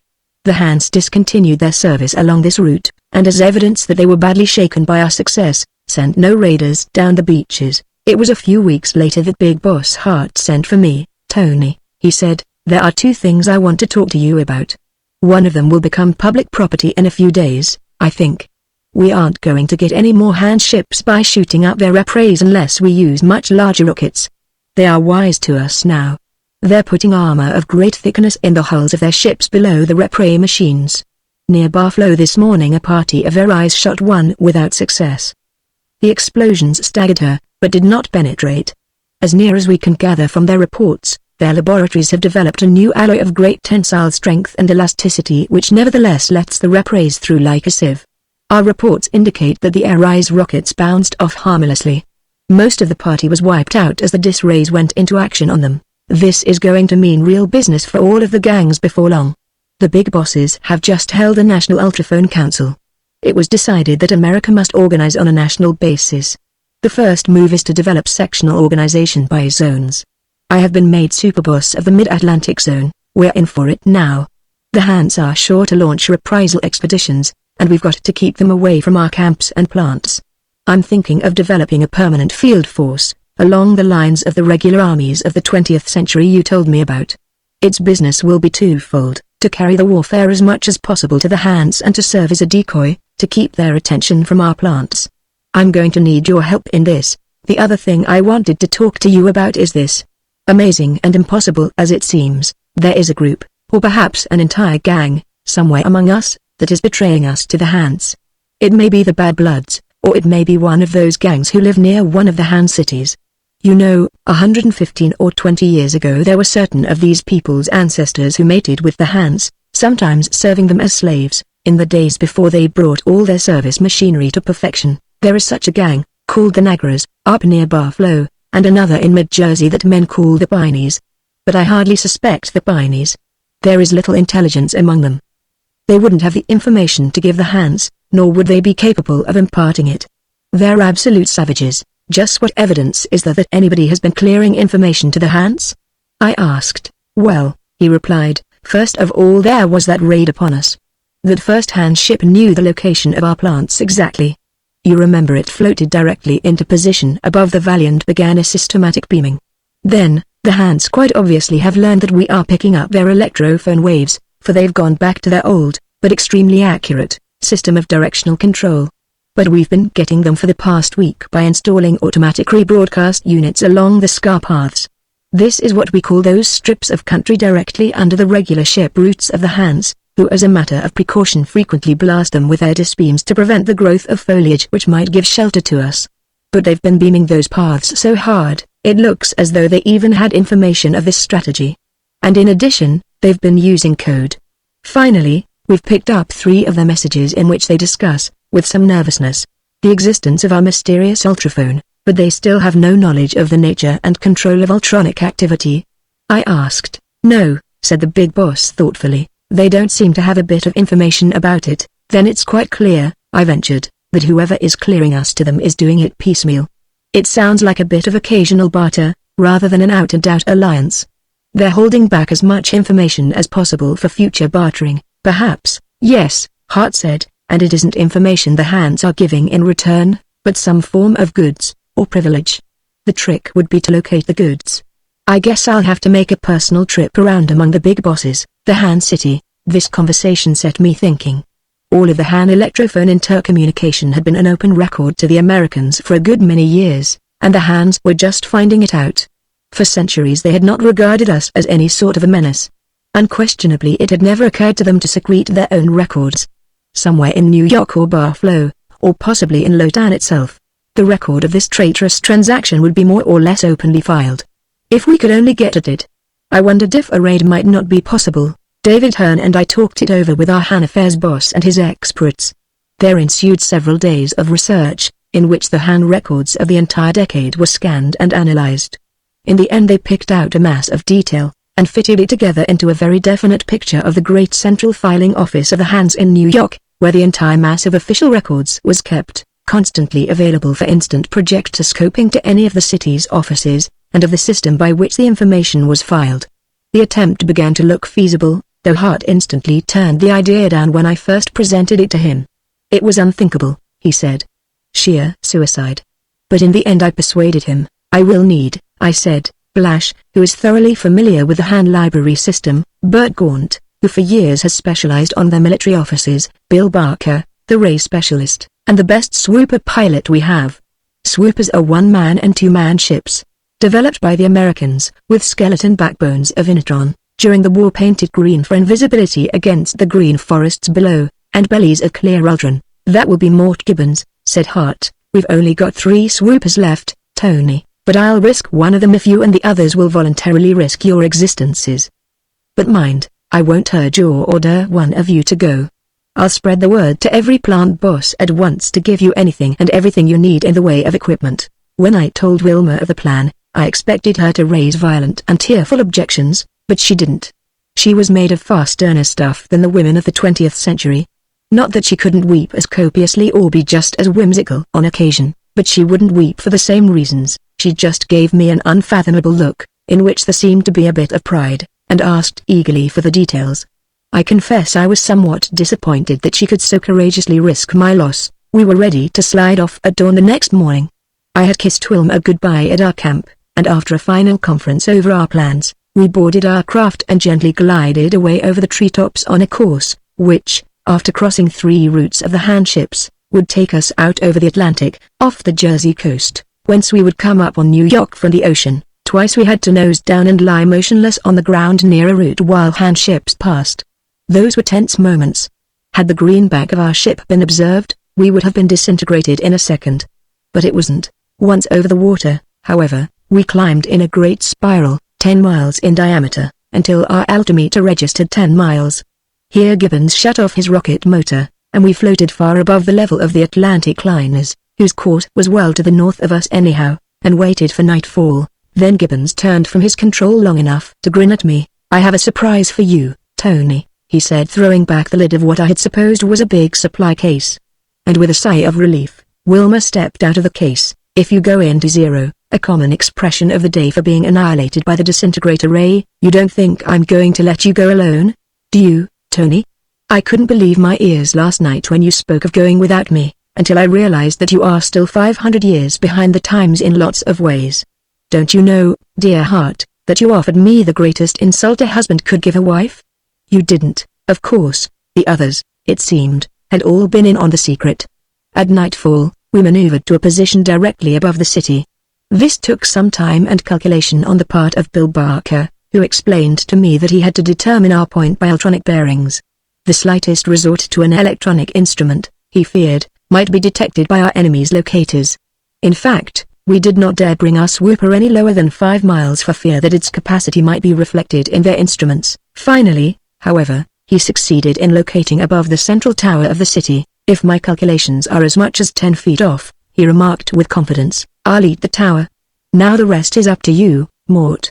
See what you can do to hold her steady. No, here, watch this indicator, the red beam, not the green one. See if you keep it exactly centered on the needle. You're okay. The width of the beam represents 17 feet. The tower platform is 50 feet square, so we've got a good margin to work on." For several moments we watched as Gibbons bent over his levers, constantly adjusting them with deft touches of his fingers. After a bit of wavering, the beam remained centered on the needle. "Now," I said, "let's drop." I opened the trap and looked down, but quickly shut it again when I felt the air rushing out of the ship into the rarefied atmosphere in a torrent. Gibbons literally yelled a protest from his instrument board. "I forgot," I mumbled. "Silly of me. Of course, we'll have to drop out of compartment." The compartment to which I referred was similar to those in some of the 20th century submarines. We all entered as there was barely room for us to stand shoulder to shoulder. With some struggles, we got into our special air helmets and adjusted the pressure. At our signal, Gibbons exhausted the air in the compartment, pumping it into the body of the ship, and as the little signal light flashed, Wilma threw open the hatch, setting the Ultron wire reel. I climbed through, and began to slide down gently. We all had our belts on, of course, adjusted to a weight balance of but a few ounces. And the 5-mile reel of Ultron wire that was to be our guide was of gossamer fineness, though, anyway, I believe it would have lifted the full weight of the 5 of us, so strong and tough was this invisible metal. As an extra precaution, since the wire was of the purest metal, and therefore totally invisible, even in daylight, we all had our belts hooked on small rings that slid down the wire. I went down with the end of the wire. Wilma followed a few feet above me, then Barker, Blash, and Gaunt. Gibbons, of course, stayed behind to hold the ship in position and control the paying out of the line. We all had our ultraphones in place inside our air helmets, and so could converse with one another and with Gibbons. But at Wilma's suggestion, although we would have liked to let the big boss listen in, we kept them adjusted to short-range work, for fear that those who had been clearing with the hands, and against whom we were on a raid for evidence, might also pick up our conversation. We had no fear that the hands would hear us. In fact, we had the added advantage that, even after we landed, we could converse freely without danger of their hearing our voices through our air helmets. For a while I could see nothing below but utter darkness. Then I realized, from the feel of the air as much as from anything, that we were sinking through a cloud layer. We passed through 2 more cloud layers before anything was visible to us. Then there came under my gaze, about 2 miles below, one of the most beautiful sights I have even seen. The soft, yet brilliant, radiance of the great hand city of New York. Every foot of its structural members seemed to glow with a wonderful incandescence, tower piled upon tower, and all built on the vast base mass of the city, which, so I had been told, sheared upward from the surface of the rivers to a height of 728 levels. The city, I noticed with some surprise, did not cover anything like the same area as the New York of the 20th century. It occupied, as a matter of fact, only the lower half of Manhattan Island, with one section straddling the East River and spreading out sufficiently over what once had been Brooklyn, to provide berths for the great liners and other aircraft. Straight beneath my feet was a tiny dark patch. It seemed the only spot in the entire city that was not aflame with radiance. This was the central tower, in the top floors of which were housed the vast library of record files and the main projectoscope plant. "You can shoot the wire now," I yelled from Gibbons, and let go the little weighted knob. It dropped like a plummet, and we followed with considerable speed, but breaking our descent with gloved hands sufficiently to see whether the knob, on which a faint light glowed as a signal for ourselves, might be observed by any handguard or night prowler. Apparently it was not, and we again shot down with accelerated speed. We landed on the roof of the tower without any mishap, and fortunately for our plan, in darkness. Since there was nothing above it on which it would have been worthwhile to shed illumination, or from which there was any need to observe it, the hands had neglected to light the tower roof, or indeed to occupy it at all.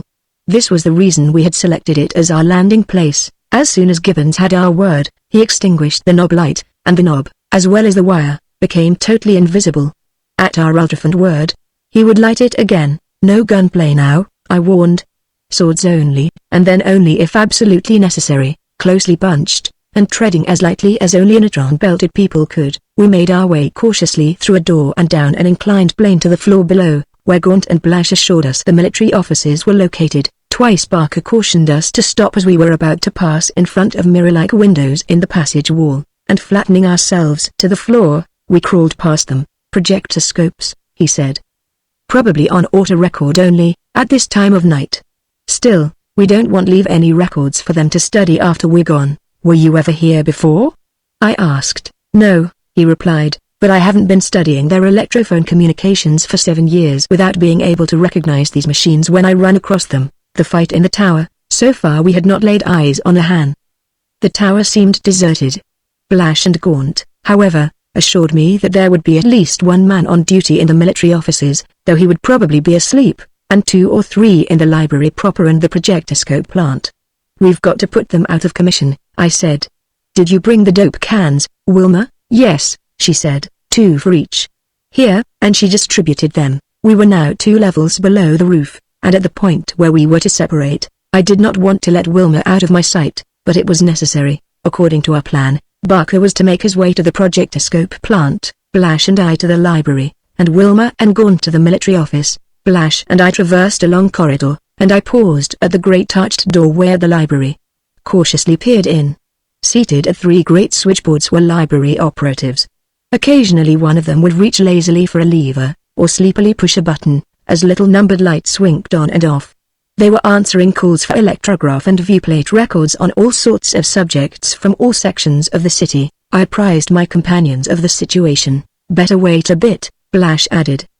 "The calls will lessen shortly." Wilma reported an officer in the military office sound asleep. "Give him the can." "Then," I said, Barker was to do nothing more than keep watch in the projectoscope plant, and a few moments later he reported himself well concealed, with a splendid view of the floor. "I think we can take a chance now," Blash said to me, and at my nod, he opened the lid of his dope can. Of course, the fumes did not affect us through our helmets. They were absolutely without odor or visibility, and in a few seconds the librarians were unconscious. We stepped into the room. There ensued considerable cautious observation and experiment on the part of Gaunt, working from the military office, and Blash in the library, while Wilma and I, with drawn swords and sharply attuned microphones, stood guard, and occasionally patrolled nearby corridors. "I hear something approaching," Wilma said after a bit, with excitement in her voice. "It's a soft, gliding sound." "That's an elevator somewhere," Barker cut in from the projectoscope floor. "Can you locate it?" "I can't hear it. It's to the east of me," she replied. "And to my west," said I, faintly catching it. "It's between us, Wilma, and nearer you than me. Be careful." "Have you got any information yet?" Blash Gaunt, "Getting it now," one of them replied. "Give us 2 minutes more." "Keep at it then," I said. "We'll guard." The soft, gliding sound ceased. "I think it's very close to me," Wilma almost whispered. "Come closer, Tony. I have a feeling something is going to happen. I've never known my nerves to get taut like this without reason." In some alarm, I launched myself down the corridor in great leap toward the intersection whence I knew I could see her. In the middle of my leap my ultraphone registered her gasp of alarm. The next instant I glided to a stop at the intersection to see Wilma backing toward the door of the military office, her sword red with blood, and an inert form on the corridor floor. 2 other hands were circling to either side of her with wicked-looking knives, while a third, evidently a high officer judging by the resplendence of his garb, tugged desperately to get an electrophone instrument out of a bulky pocket. If he ever gave the alarm, there was no telling what might happen to us. I was at least 70 feet away, but I crouched low and sprang with every bit of strength in my legs.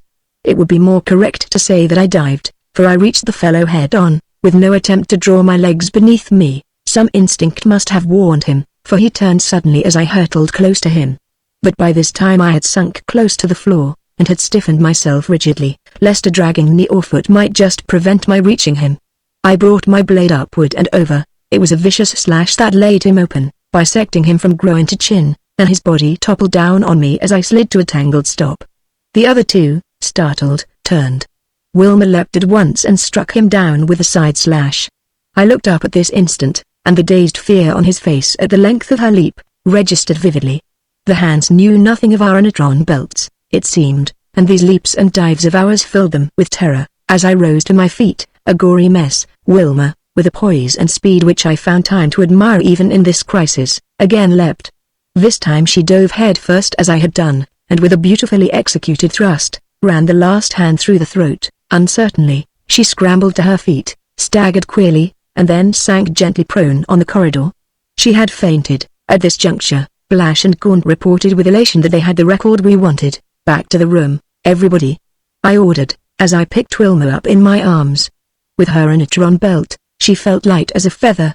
Gaunt joined me at once from the military office, and at the intersection of the corridor, we came upon Blash waiting for us. Barker, however, was not in evidence. "Where are you, Barker?" I called. "Go ahead," he replied. "I'll be with you on the roof at once." We came out in the open without any further mishap, and I instructed Gibbons in the ship to light the knob on the end of the Ultron wire. It flashed dully a few feet away from us. Just how he had maneuvered the ship to keep our end of the line in position, without it swinging in a tremendous arc, I have never been able to understand. Had not the night been an unusually still one, he could not have checked the initial pendulum-like movements. As it was, there was considerable air current at certain of the levels, and in different directions too. But Gibbons was an expert of rare ability and sensitivity in the handling of a rocket ship, and he managed, with the aid of his delicate instruments, to sense the drifts almost before they affected the fine Ultron wire, and to neutralize them with little shifts in the position of the ship. Blash and Gaunt fastened their rings to the wire, and I hooked my own and Wilma's on, too. But on looking around, I found that Barker was still missing. "Barker, come!" I called. "We're waiting, coming," he replied, and indeed, at that instant, his figure appeared up the ramp. He chuckled as he fastened his ring to the wire and said something about a little surprise he had left for the hands. "Don't reel in the wire more than a few hundred feet," I instructed Gibbons. "It will take too long to wind it in. We'll float up, and when we're aboard, we can drop it." In order to float up, we had to dispense with a pound or two of weight apiece. We hurled our swords from us, and kicked off our shoes as Gibbons reeled up the line a bit, and then letting go of the wire, began to hum upward on our rings with increasing velocity. The rush of air brought Wilma to, and I hastily explained to her that we had been successful. Receding far below us now, I could see our dully shining knob swinging to and fro in an ever-widening arc, as it crossed and recrossed the black square of the tower roof. As an extra precaution, I ordered Gibbons to shut off the light, and to show one from the belly of the ship, for so great was our speed now, that I began to fear we would have difficulty in checking ourselves. We were literally falling upward, and with terrific acceleration. Fortunately, we had several minutes in which to solve this difficulty, which none of us, strangely enough, had foreseen. It was Gibbons who found the answer. "You'll be all right if all of you grab the wire tight when I give the word," he said. "First I'll start reeling it in at full speed. You won't get much of a jar, and then I'll decrease its speed again gradually, and its weight will hold you back. Are you ready? 1, 2, 3. We all grabbed tightly with our gloved hands as he gave the word. We must have been rising a good bit faster than he figured, however, for it wrenched our arms considerably, and the maneuver set up a sickening pendulum motion. For a while all we could do was swing there in an arc that may have been a quarter of a mile across, about 3.5 miles above the city. and still more than a mile from our ship, Gibbons skillfully took up the slack as our momentum pulled up the line. Then at last we had ourselves under control again, and continued our upward journey, checking our speed somewhat with our gloves. There was not one of us who did not breathe a big sigh of relief when we scrambled through the hatch safely into the ship again, cast off the Ultron line and slammed the trap shut, little realizing that we had a still more terrible experience to go through. We discussed the information that Blash and Gaunt had between them extracted from the Han records, and the advisability of ultrafining Hart at once. The walls of hell, the traitors were, it seemed, a gang located a few miles north of New York on the wooded banks of the Hudson, the Sinsings. They had exchanged scraps of information to the Hans in return for several old rep-ray machines, and the privilege of tuning in on the Han electronic power broadcast for their operation, provided their ships agreed to subject themselves to the orders of the Han traffic office, while aloft. The rest wanted to ultraphone their news at once, since there was always danger that we might never get back to the gang with it. I objected, however. The Sinsings would be likely to pick up our message. Even if we used the directional projector, there might have scouts out to the west and south in the big inter-gang stretches of country. They would flee to New York and escape the punishment they merited. It seemed to be vitally important that that should not, for the sake of example to other weak groups among the gangs, as well as to prevent a crisis and they might clear more vital information to the enemy. Out to sea again, I ordered Gibbons. They'll be less likely to look for us in that direction. Easy, boss, easy, he replied. Wait until we get up and my lord 2 more. They must have discovered evidence of our raid by now, and their disray wall may go in operation any moment. Even as he spoke, the ship lurched downward and to one side. There it is, he shouted. Hang on, everybody, we're going to nose straight up. And he flipped the rocket motor control wide open. Looking through one of the rear ports, I could see a nebulous, luminous ring, and on all sides the atmosphere took on a faint iridescence. We were almost over the destructive range of the disray wall, a hollow cylinder of annihilation shooting upward from a solid ring of generators surrounding the city. It was the main defense system of the Hans, which had never been used except in periodic tests. They may or may not have suspected that an American rocket ship was within the cylinder. Probably they had turned on their generators more as a precaution to prevent any reaching a position above the city. But even at our present great height, we were in great danger. It was a question how much we might have been harmed by the rays themselves, for their effective range was not much more than 7 or 8 miles. The greater danger lay in the terrific downward rush of air within the cylinder to replace that which was being burned into nothingness by the continual play of the disintegrators. The air fell into the cylinder with the force of a gale. It would be rushing toward the wall from the outside with terrific force also, but naturally, the effect was intensified on the interior. Our ship vibrated and trembled. We had only one chance of escape: to fight our way well above the current. To drift down with it meant ultimately, and inevitably, to be sucked into the annihilating wall at some lower level. But very gradually and perkily our upward movement, as shown on the indicators, began to increase, and after an hour of desperate struggle we were free of the maelstrom and into the rarefied upper levels. The terror beneath us was now invisible through several layers of cloud formations. Gibbons brought the ship back to an even keel, and drove her eastward into one of the most brilliantly gorgeous sunrises I have ever seen. We described a great circle to the south and west, in a long easy dive, for he had cut out his rocket motors to save them as much as possible. We had drawn terrifically on their fuel reserves in our battle with the elements. For the moment, the atmosphere below cleared, and we could see the Jersey coast far beneath, like a great map. We're not through yet, remarked Gibbons suddenly, pointing at his periscope, and adjusting it to telescopic focus. A hand ship, and a drop ship at that, and he's seen us. If he whips that beam of his on us, we're done. I gazed, fascinated, at the viewplate. What I saw was a cigar-shaped ship not dissimilar to our own in design, and from the proportional size of its ports, of about the same size as our swoopers. We learned later that they carried crews, for the most part of not more than 3 or 4 men. They had streamlined hulls and tails that embodied universal jointed double fishtail rudders. In operation they rose to great heights on their powerful rep-rays, then gathered speed either by a straight nose dive, or an inclined dive in which they sometimes used the rep-ray slanted at a sharp angle. He was already above us, though several miles to the north. He could, of course, try to get on our tail and spear us with his beam as he dropped at us from a great height. Suddenly his beam blazed forth in a blinding flash, whipping downward slowly to our right. He went through a peculiar corkscrew-like evolution, evidently maneuvering to bring his beam to bear on us with a spiral motion. Gibbons instantly sent our ship into a series of evolutions that must have looked like those of a frightened hen.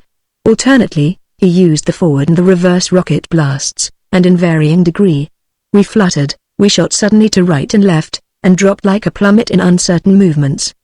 But all the time the hand scout dropped toward us, determinedly whipping the air around us with his beam. Once it sliced across beneath us, not more than 100 feet, and we dropped with a jar into the pocket formed by the destruction of the air. He had dropped to within a mile of us, and was coming with the speed of a projectile, when the end came. Gibbons always swore it was sheer luck. Maybe it was, but I like pilots who are lucky that way.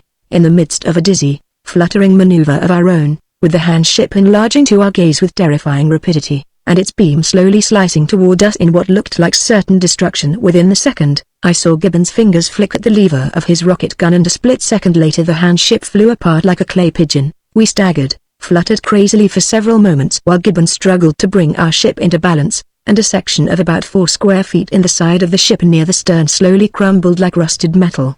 His beam actually had touched us, but our explosive rocket had got him 1/1000th of a second sooner. Part of our rudder had been annihilated, and our motor damaged. But we were able to swoop gently back across Jersey, fortunately crossing the ship lanes without sighting any more handcraft, and finally settling to rest in the little glade beneath the trees, near Hart's camp. The new boss, we had ultraphoned our arrival, and the big boss himself, surrounded by the council, was on hand to welcome us and learn our news. In turn we were informed that during the night a band of raiding bad bloods, disguised under the insignia of the Altoonas, a gang some distance to the west of us, had destroyed several of our camps before our people had rallied and driven them off. Their purpose, evidently, had been to embroil us with the Altoonas, but fortunately, one of our exchanges recognized the bad blood leader, who had been slain. The big boss had mobilized the full raiding force of the gang, and was on the point of heading an expedition for the extermination of the bad bloods. I looked around the grim circle of the sub-bosses, and realized that the fate of America, at this moment, lay in their hands. Their temper demanded the immediate expenditure of our full effort in revenging ourselves for raid.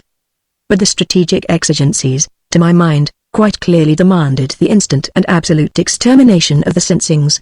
It might be only a matter of hours, for all we knew, before they would barter clues to the American ultronic secrets to the Hands. How large a force have we? I asked Hart. Every man and maid who can be spared, he replied. That gives us 700 married and unmarried men, and 300 girls, more than the entire bad blood gang. Everyone is equipped with belts, ultraphones, rocket guns and swords, and all fighting mad. I meditated how I might put the matter to these determined men. Finally I began to speak. I do not remember to this day just what I said. I talked calmly, with due regard over the information we had collected, point by point, building my case logically, and painting a lurid picture of the danger impending in that half-alliance between the Sinsings and the Hands of New York. I became impassioned, culminating, I believe, with a vow to proceed single-handed against the hereditary enemies of our race, if the Wyomings were blindly set on placing a gang feud ahead of the hopes of all America. As I concluded, a great calm came over me, as of one detached. But it was Hart who sensed the temper of the council more quickly than I did. He arose from the tree trunk on which he had been sitting. That settles it, he said, looking around the ring. I have felt this thing coming on for some time now. I'm sure the council agrees with me that there is among us a man more capable than I to boss the Wyoming gang, despite his having had all too short a time in which to familiarize himself with our modern ways and facilities. Whatever I can do to support his effective leadership, at any cost, I pledge myself to do. As he concluded, he advanced to where I stood, and taking from his head the green-crested helmet that constituted his badge of office, to my surprise he placed it in my mechanically extended hand. The roar of approval that went up from the council members left me dazed.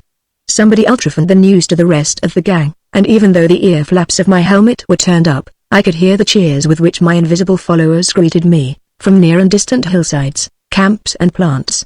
My first move was to make sure that the phone boss, in communicating this news to the members of the gang, had not rebroadcast my talk nor mentioned my plan of shifting the attack from the Bad Bloods to the Sinsings. I was relieved by his assurance that he had not, so I pledged the council and my companions to secrecy, and allowed it to be believed that we were about to take to the air and the trees against the Bad Bloods. That outfit must have been badly scared, the way they were burning the ether with ultraphone alibis and propaganda for the benefit of the more distant gangs.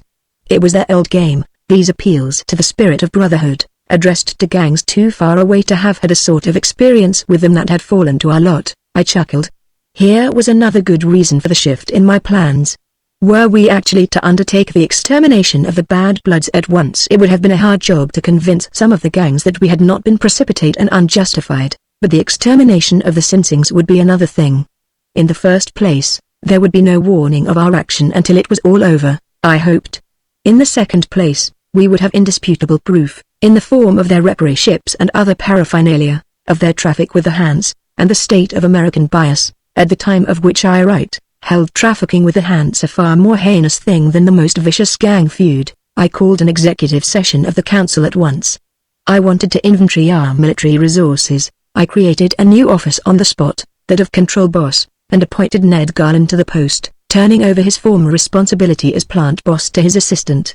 I needed someone, I felt, to tie in the records of the various functional activities of the campaign, and take over from me the task of keeping the records of them up to the minute. I received reports from the bosses of the Ultraphone unit, and those of food, transportation, fighting gear, chemistry, electronic activity and electrophone intelligence, ultrascopes, air patrol and contact guard. My ideas for the campaign, of course, were somewhat tinged with my 20th century experience, and I found myself faced with the task of working out a staff organization that was a composite of the best and the most easily applied principles of business and military efficiency, as I knew them from the viewpoint of immediate practicality. What I wanted was an organization that would be specialized, functionally, not as that indicated above, but from the angles of intelligence as to the sensing activities, intelligence as to hands activities, perfection of communication with my own units, cooperation of field command, and perfect mobilization of emergency supplies and resources. It took several hours of hard work with the council to map out the plan. First we assigned functional experts and equipment to each division in accordance with their needs. Then these in turn were reassigned by the new division bosses to the field commands as needed, or as independent or headquarters units. The two intelligence divisions were named A and M, indicating that one specialized in the American enemy and the other in the Mongolians. The division in charge of our own communications, the assignment of ultraphone frequencies and strengths, and the maintenance of operators and equipment, I called communications. I named Bill Hearn to the post of field boss, in charge of the main or undetached fighting units, and to the resources division, I assigned all responsibility for what few aircraft we had, and all transportation and supply problems, I assigned to resources. The functional bosses stayed with this division. We finally completed our organization with the assignment of liaison representatives among the various divisions as needed. Thus I had a headquarters staff composed of the division bosses who reported directly to Ned Garland as control boss, or to Wilmer as my personal assistant. And each of the division bosses had a small staff of his own. In the final summing up of our personnel and resources, I found we had roughly 1,000 troops, of whom some 350 were in what I called the service divisions, the rest being in Bill Hearn's field division. This latter number, however, was cut down somewhat by the assignment of numerous small units to detached service. Altogether, the actual available fighting force, I figured, would number about 500 by the time we actually went into action. We had only 6 small swoopers, but I had a plan in mind, as the result of our little raid on New York, that would make this sufficient, since the reserves of Inatron blocks were larger than I expected to find them. The resources division, by packing its supple cases a bit tight, or by slipping in extra blocks of Inatron, was able to reduce each to a weight of a few ounces. These easily could be floated and towed by the swoopers in quantity. Hitched to Ultron lines, it would be a virtually impossibility for them to break loose. The entire personnel, of course, was supplied with jumpers, and if each man and girl was careful to adjust balances properly, the entire number could also be towed along through the air, grasping wires of Ultron, swinging below the swoopers, or stringing out behind them. There would be nothing tiring about this, because the strain would be no greater than that of carrying a 1-2 pound weight in the hand, except for air friction at high speeds. But to make doubly sure that we should lose none of our personnel, I gave strict orders that the belts and tow lines should be equipped with rings and hooks. So great was the efficiency of the fundamental organization and discipline of the gang, that we got underway at nightfall. One by one the swoopers eased into the air, each followed by its long train or kite-tail of humanity and supply cases hanging lightly from its tow line. For convenience, the tow lines were made of an alloy of Ultron which, unlike the metal itself, is visible. At first these tails hung downward, but as the ships swung into formation and headed eastward toward the Bad Blood territory, gathering speed, they began to string out behind. And swinging low from each ship on heavily weighted lines, ultrascope, ultraphone, and straight vision observers keenly scanned the countryside, while intelligence men in the swoopers above bent over their instrument boards and viewplates. Leaving Control Boss Ned Garland temporarily in charge of affairs, Wilma and I dropped a weighted line from our ship, and slid down about halfway to the under lookout, that is to say, about 1,000 feet. The sensation of floating swiftly through the air like this, in the absolute security of one's confidence in the Inatron belt, was one of never-ending delight to me. We reascended into the swooper as the expedition approached the territory of the Bad Bloods, and directed the preparations for the bombardment. It was part of my plan to appear to carry out the attack as originally planned. About 15 miles from their camps, our ships came to a halt and maintained their positions for a while with the idling blasts of their rocket motors, to give the ultrascope operators a chance to make a thorough examination of the territory below us. It was vital that this next step in our program should be carried out with all secrecy. At length they reported the ground below us entirely clear of any appearance of human occupation, and a gun unit of long-range specialists was lowered with a dozen rocket guns, equipped with special automatic devices that the Resources Division had developed at my request a few hours before our departure. These were aiming and timing devices. After calculating the range, elevation and rocket charges carefully, the guns were left, concealed in a ravine, and the men were hauled up into the ship again. At the predetermined hour, those unmanned rocket guns would begin automatically to bombard the Bad Bloods' hillsides, shifting their aim and elevation slightly with each shot, as did many of our artillery pieces in the First World War. In the meantime, we turned south about 20 miles and grounded, waiting for the bombardment to begin before we attempted to sneak across the Han ship lane. I was relying for security on the distraction that the bombardment might furnish the Han observers. It was tense work waiting, but the affair went through as planned, our squadron drifting across the route high enough to enable the ship's tails of troops and supply cases to clear the ground. In crossing the second ship route, out along the beaches of Jersey, we were not so successful in escaping observation. A Han ship came speeding along at a very low elevation. We caught it on our electronic location and direction finders, and also located it with our ultrascopes, but it came so fast and so low that I thought it best to remain where we had grounded the second and lie quiet, rather than get underway and cross in front of it. The point was this. While the Hans had no such devices as our ultrascopes, with which we could see in the dark, within certain limitations of course, and electronic instruments would be virtually useless in uncovering our presence, since all but natural electronic activities were carefully eliminated from our apparatus, except electrophone receivers which are not easily spotted. The Hans did have some very highly sensitive sound devices which operated with great efficiency in calm weather, so far as sounds emanating from the air were concerned. But the ground roar greatly confused their use of these instruments in the location of specific sounds floating up from the surface of the earth. This ship must have caught some slight noise of ours, however, in its sensitive instruments, for we heard electronic devices go into play, and picked up the routine report of the noise to its base ship commander. But from the nature of the conversation, I judged they had not identified it, and were, in fact, more curious about the detonations they were picking up now from the Bad Blood lands some 60 miles to the west.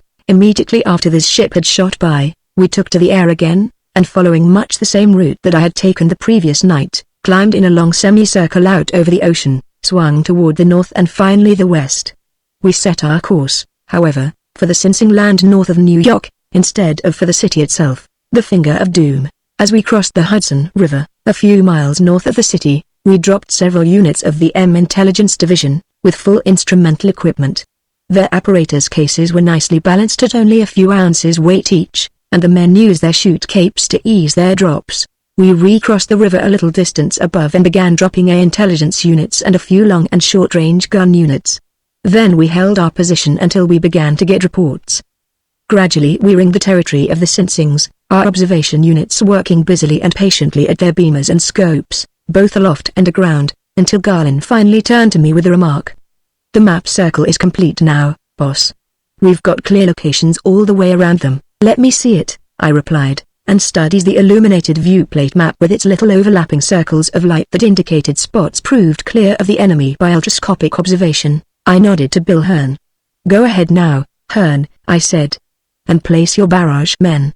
He spoke into his ultraphone, and 3 of the ships began to glide in a wide ring around the enemy territory. Every few seconds, at the word from his unit boss, a gunner would drop off the wire, and slipping the clasp of his chute cape, drift down into the darkness below.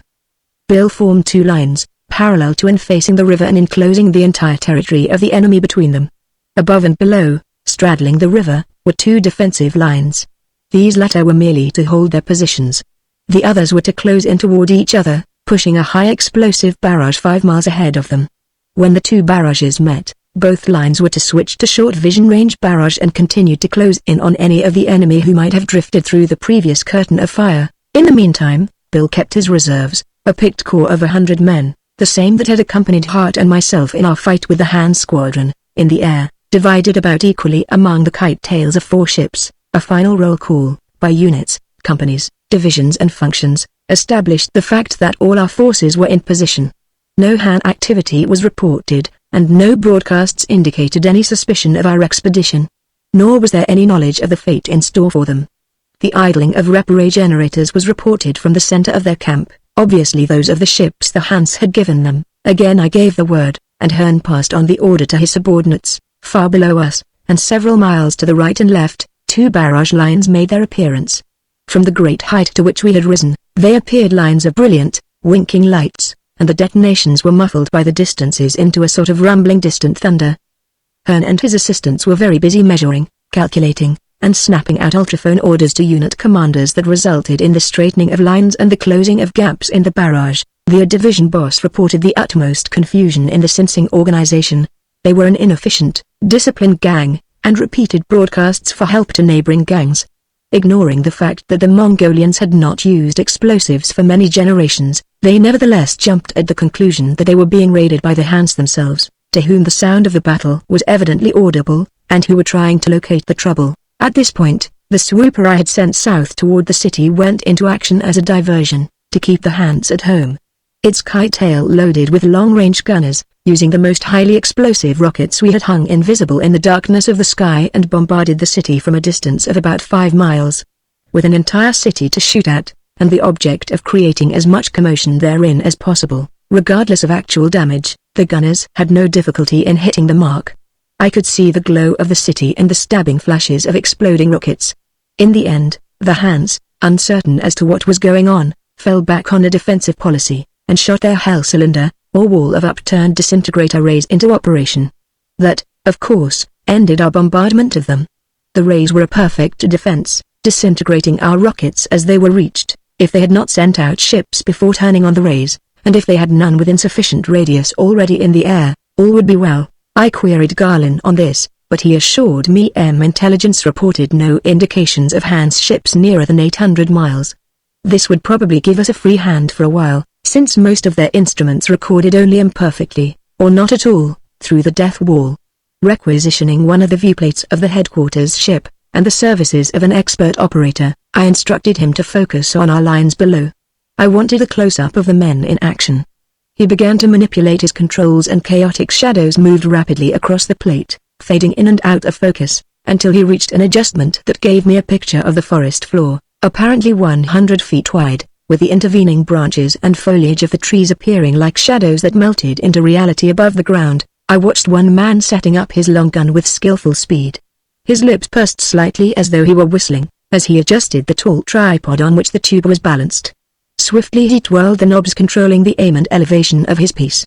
Then, lifting a belt of ammunition from the big box, which itself looked heavy enough to break down a spindly tripod, he inserted the end of it in the lock of his tube and touched the proper combination of buttons. Then he stepped aside, and occupied himself with peering through the trees ahead. Not even a tremor shook the tube, but I knew that at intervals of something less than a second, it was discharging small projectiles which, traveling under their own continuously reduced power, were arching into the air, to fall precisely 5 miles ahead and explode with the force of 8-inch shells such as we used in the First World War. Another gunner, 50 feet to the right of him, waved a hand and called out something to him.